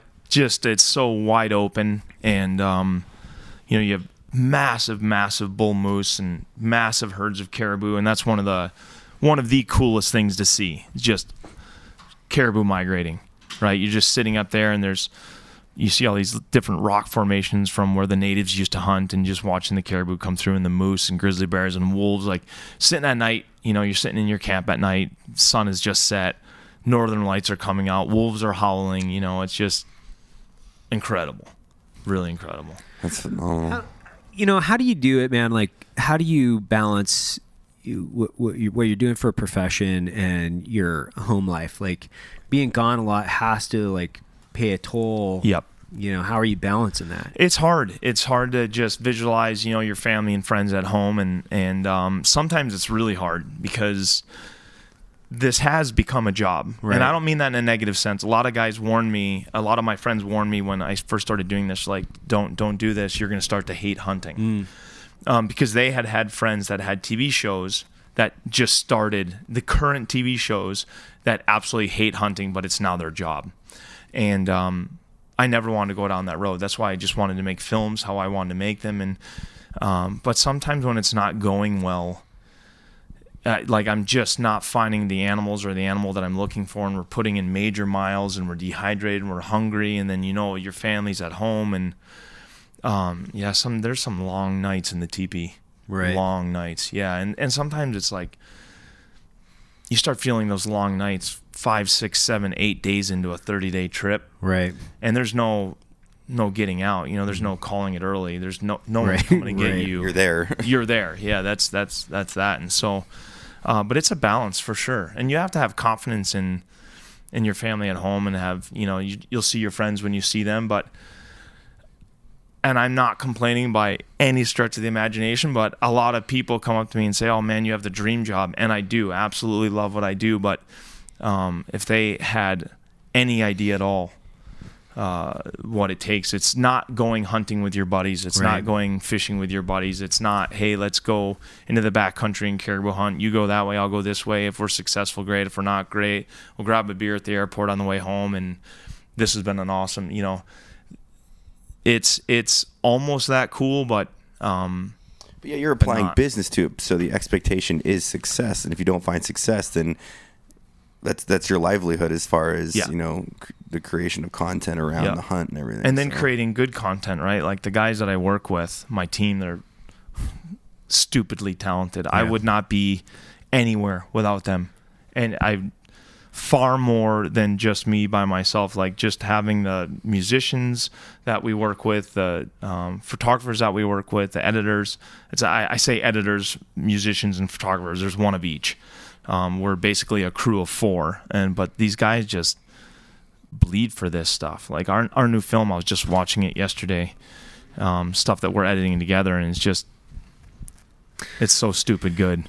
But what people don't understand though about the hunting is they're seeing the finished product. I own every film Donnie's ever done on DVD. Right. Because that's the only way you can do it is you buy a freaking DVD. No, we stream now. We do stream now. God, welcome to the 2000s. But they're seeing the finished product, and having dabbled and done some filming in the hunting space, hunting by yourself is one thing, and it is amazing and it's a wonderful experience. The ability to share what you've experienced is another true gift. What people don't understand is how much harder it is to hunt with a camera guy. It takes it to a whole different level. Because if the animal and the stuff's not framed up correctly and the story's not being told correctly, and you don't have just one stand now, you got to have 2 or 3 stands hung up. You got to find if you get a trio, that'd be perfect right there. But shit, where are we going to put the camera guy? So the degree of difficulty is exponentially increased when you have a crew out there in the woods. So it's not just one guy putting off scent. Now you got 4, 2, 3 guys putting off scent. So that's what people don't see and what they don't understand. And if it's not, I view Donnie as a hunter. Donnie's also an artist, in my opinion, what he puts out. But it is so complicated, and it can, for a guy like me, it takes away from it. Because I'm not delivering art like you are. I'm just trying to do something cool. There's no question. It definitely muddies the water, but 3 dudes tromping through the woods, man. Yeah, camera gear, all that stuff. The reason this works. This is my opinion. People ask me all the time, like, how are you able to do this for a job? Like, a lot of guys do this with TV shows, and they're pushing sponsors, and they're backed by big companies, and I don't do that, and so but they ask how that's possible, and really the notion that I fall back on is that I'm a hunter, right? I'm a storyteller. These are things like I'm not doing this because I think it's cool or I think it's interesting. If I was a billionaire or flat broke, I'd be doing this exact same thing. I'd still be finding my way to the Arctic. I'd still be arrowing caribou, and I'd still be sitting down to tell somebody either that wasn't with me, wanted to go, or just wanted to lend me their ear. I'd still be telling them all the details and the emotions I was going through and the cool things that I saw, and it's how I started, and it's why I think it relates to people. It's because I suffer for this in a sincere fashion. Before we wrap up, I have one final question. What's your guilty pleasure? There's no way you don't bring like an iPod or your favorite book or something and spend 30 days out in the wilderness. That's a really good question. There's 2. One are just shitty magazines like Maxim. Is a good one. I would not have guessed that. I would not have guessed that. I was going to think something like some type of strange aromatic candle or some shit like that. The other one is candy. Really? I knew there was going to be a food of some sort. Yeah, Laffy Taffy and Starburst. Right. Yeah, we bring Starburst on every single trip. It started is that just out your hike in where you just start chewing, get a little sugar in your body. Yeah, and it started out. We were in Alaska several years ago, and we flew in. A friend of mine who's a biologist there. She was flying surveys in a helicopter one day and just asked. We had just finished a sheep hunt. She said, "Hey, do you and the crew want to go with me in the helicopter and we'll go fly surveys?" And so we did. And the first camp we flew into are these 2 pudgy little junior biologists were working there, and they had a huge 41-ounce bag of Starburst because in Alaska you buy everything in bulk, right? And we just piss pounded that bag of Starburst, and they were super upset when they came back from their helicopter ride. So now we buy a 41-ounce bag of Starburst at Walmart before we go on every trip. Let me ask this question: and we pack it in. Matt and Evan, what were your guilty pleasures on deployment? I'm assuming coffee. Did you drink coffee, Evan? I drank a lot of coffee. Yeah, I carried coffee. I didn't have a guilty pleasure really. I mean, I had a. You can say I carried Thoreau in my right pocket for 9 years, so that wasn't a guilty pleasure. It became more of like a constant reminder as far as like where I wanted to be and the type of life that I wanted. And I had outlined it and made fucking notes in every page. Thoreau. Walden. Yeah. Oh, I thought you meant like a throw blanket. What? So it wasn't that. It was just more like, hey, and I knew I was only here for either forever in the context of I wasn't going back, or I was going back to something that a place that I really wanted to be. It wasn't a guilty pleasure. I didn't really have any. Like we pretty much, like when you work for the the agency at that point, like you could fucking order a pallet of Snickers if you wanted it. It didn't really matter. I mean, the gluttony of the United States government at certain points is just kind of unreal. Like what about you? You had some. I know you did. No, mine's music, man. That's always been my therapy. So I usually find one song and I'll listen to it on repeat. Even like in the set of Range 15 and stuff, I would just one song, listen to that every day. It really gets my mind straight where I don't even really focus on the music. It's just kind of like a closes out reality, so I can just focus on internalize everything. What type of music? Super dependent. I mean, anywhere, every genre. Like death metal or like John Mayer. I mean, definitely not John Mayer. I prefer penis not in my mouth. I do have two more questions, which are super easy, man. Like, out of everything that you've shot, what do you enjoy eating? Like, what's like your favorite meat? If you're, whether you're blending it with other or whatever it is. Can I give you two answers? Please, yeah. First one is moose, elk, Dall sheep. They're all slightly different, but fantastically splendid. The second answer is black bear meat is fantastic, as is grizzly bear meat, and a bunch of hunters are about. I'll probably get 100 emails about this, but hunters, by and large, often leave bear meat behind. They literally go and kill bears just for the hide, which is it's one of the only species where you don't have to take meat with you. And it's one of the biggest reasons I think that grizzly bear hunting was just shut down in BC is because the people in BC were making an emotional decision. The environmentalists that live in Vancouver, a very small group of people, were making a decision for a very large province and a huge population of wild animals. So everything I've ever killed has been really fantastic to eat. The ungulates are, the elk and deer are really fantastic. But do you have any bear meat? Because I've only had bear meat in stores and purchasing it from a market. I've never had like a friend kill some and give some. The problem with the bear meat is trichinosis. So that's okay. I mean, parasites, which will no big deal, not good. But you have to. I think you have to get the internal temperature to 160 for 3 minutes to kill it. Yeah, it's not bad. Yeah, done and done. He probably has trichinosis. Yeah. My great uncle, he would hunt.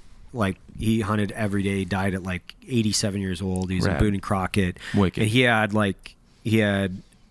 Walker, Walker Tennessee Hounds. So he was a fantastic cougar and bear hunter. He would fly in his little Piper Super Cub out in the middle of nowhere with one hound, dump it down somewhere, put it on a track, and he had just the most epic fucking adventure stories on the planet. But he ate everything. Yeah. And if he didn't, he would grind it up and he would turn it into dog food. And that's fine. And, but he was adamant about it. Even at 87, he was like, you eat what you kill. Absolutely. And you don't leave anything back. Like, you can use it all.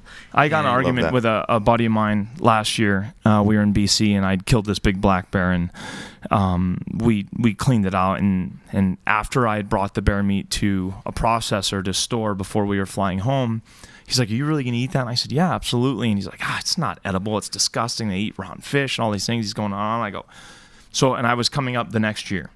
So I said, just in case we don't kill a bear, before I get up here with one of your prior clients, I want you to save me bear meat from the nastiest bear that you kill.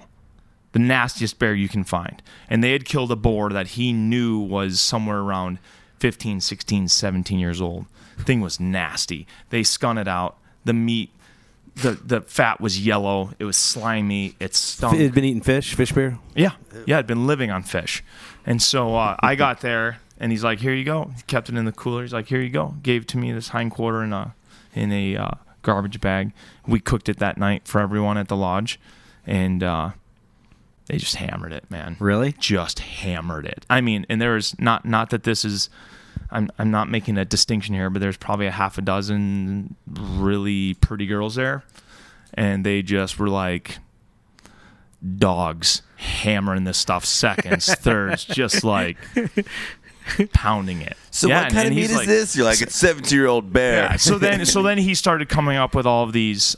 He's like, well, because what we did, we made a roast and then we seared a bunch of it in a pan. So he's like, well, you seared it in butter. And then you put it in stock, and you made this great stock, and then you let it simmer for like 5 hours. And your point is, don't blame the bear if you suck at cooking. Yeah, it's not the animal. That's my next question, which is like, man, do you consider yourself a guy that like loves to cook? Do you cook a lot? Yeah, I'm not a chef. No, nowhere near like somebody that is talented in, but yeah, absolutely love it. It's just so rewarding. Like Baker said earlier, with giving it away. Also making it for your friends. Right. Like when I killed that big deer in North Dakota several years ago from the Rivers Divide, Steve, the final package of Steve, or 4 packages, we made chili.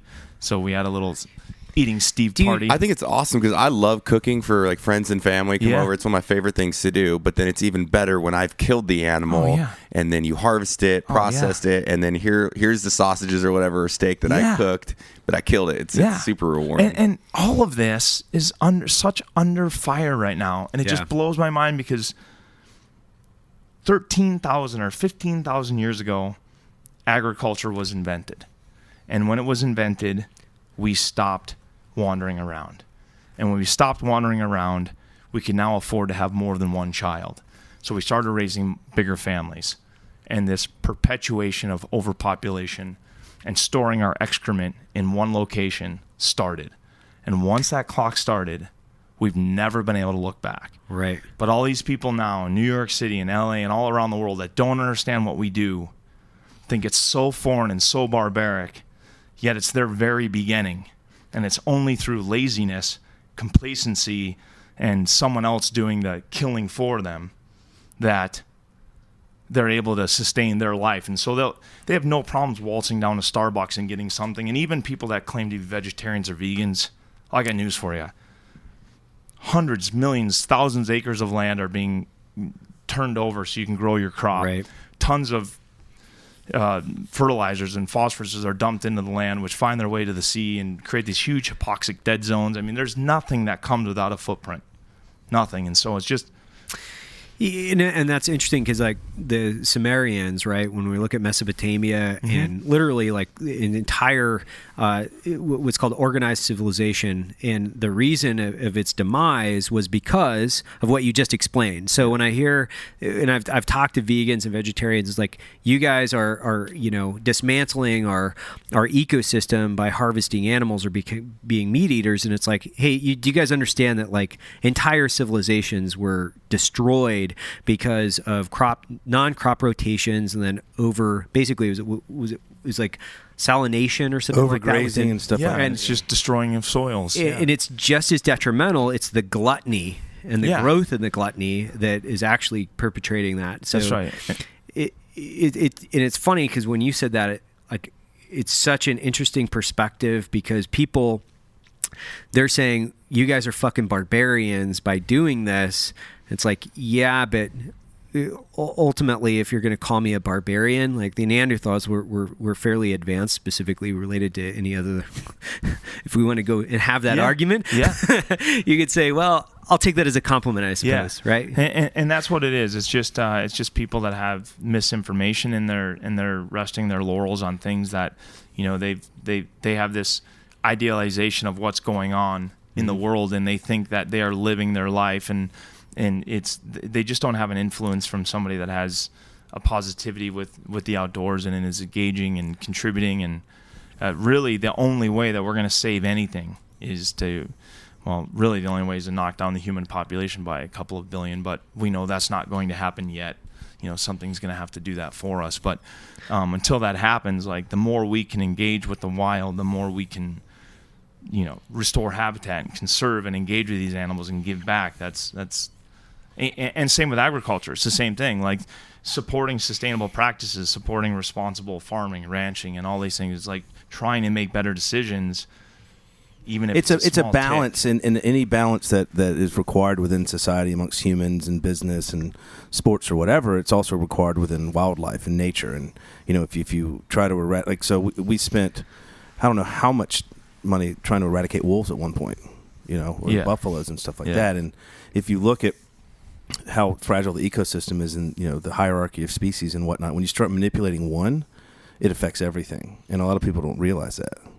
And they just spout off stuff. And it's like, I know more about deer and turkey and ducks and waterfowl than any anti-hunter I've ever met in my entire life, strictly because I've spent so much time outdoors pursuing them, and I feel like I have an intimate relationship with those species versus seeing something I don't know anything about on social media and being like, oh, this is you barbaric, savage bastard. I can't believe you do this. It's like, well, you're eating tofu.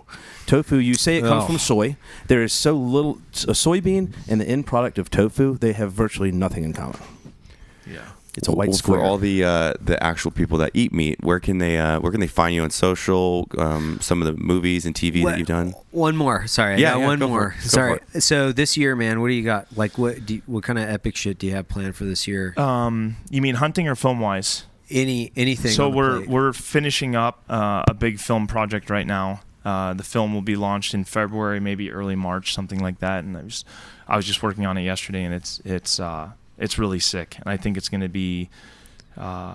It asks a lot of big questions, and it's a little bit uncomfortable, and there's some contention in it. So I'm excited for people, hunters and non-hunters, to watch it.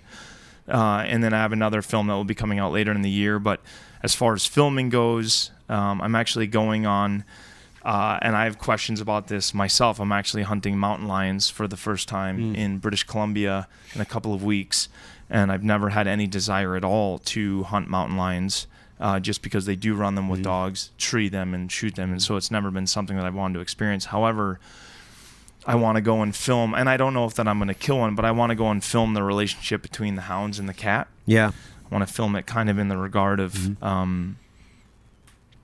dare I say, like Walt Disney's Fox and the Hound, like that, their relationship, and keeping the hunter out of it. So I'm going there to talk with some biologists in BC, go and run cats, see cats, just kind of experience the whole thing and educate myself on what their populations are, what damage they're doing on wild game and domestic game, and then also to just speak with a couple of houndsmen. I'll be spending the majority of July in Australia.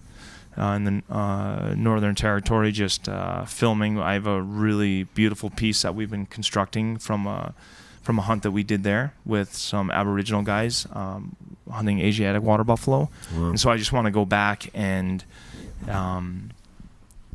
live with the black fellas, they call them, live with the black fellas a little bit, and the Aboriginals, and just hunt with them and kill with them and feast with them, and just film their culture and just immerse myself in it a little bit. For a project, and then next fall just have some hunts that I'm bebopping here and there in the mountains, and I'll try to slip away and do some stuff without the camera as well. Nice. Yeah, try to get some time in the mountains. Well, now going back to Matt, so where can people find you? Oh, so Donnie Vincent on Facebook. I think that's basically all you have to search, and then Instagram too. Yeah. And then your website, is it? DonnieVincent.com. Oh, well, that's pretty easy. DONNIE. I'm going to follow you on Instagram after looking at it, because it looks like a really cool page. So I appreciate it. I got a couple Donnie Vincent shirts. I do too. Videos, like, I've got even the. I don't know what you call that. It's not like it's a picture, but it's on a piece of metal. It's just print on just a print, printed on metal. It's in my office. Yeah. Oh, it's badass. Yeah, right on. Yeah, that's cool. So we have some other stuff that along those lines that's coming out this year, and we're doing. I'm doing a giveaway in another couple of weeks, where I'm going to give away. We did a short video for National Geographic called "Who We Are."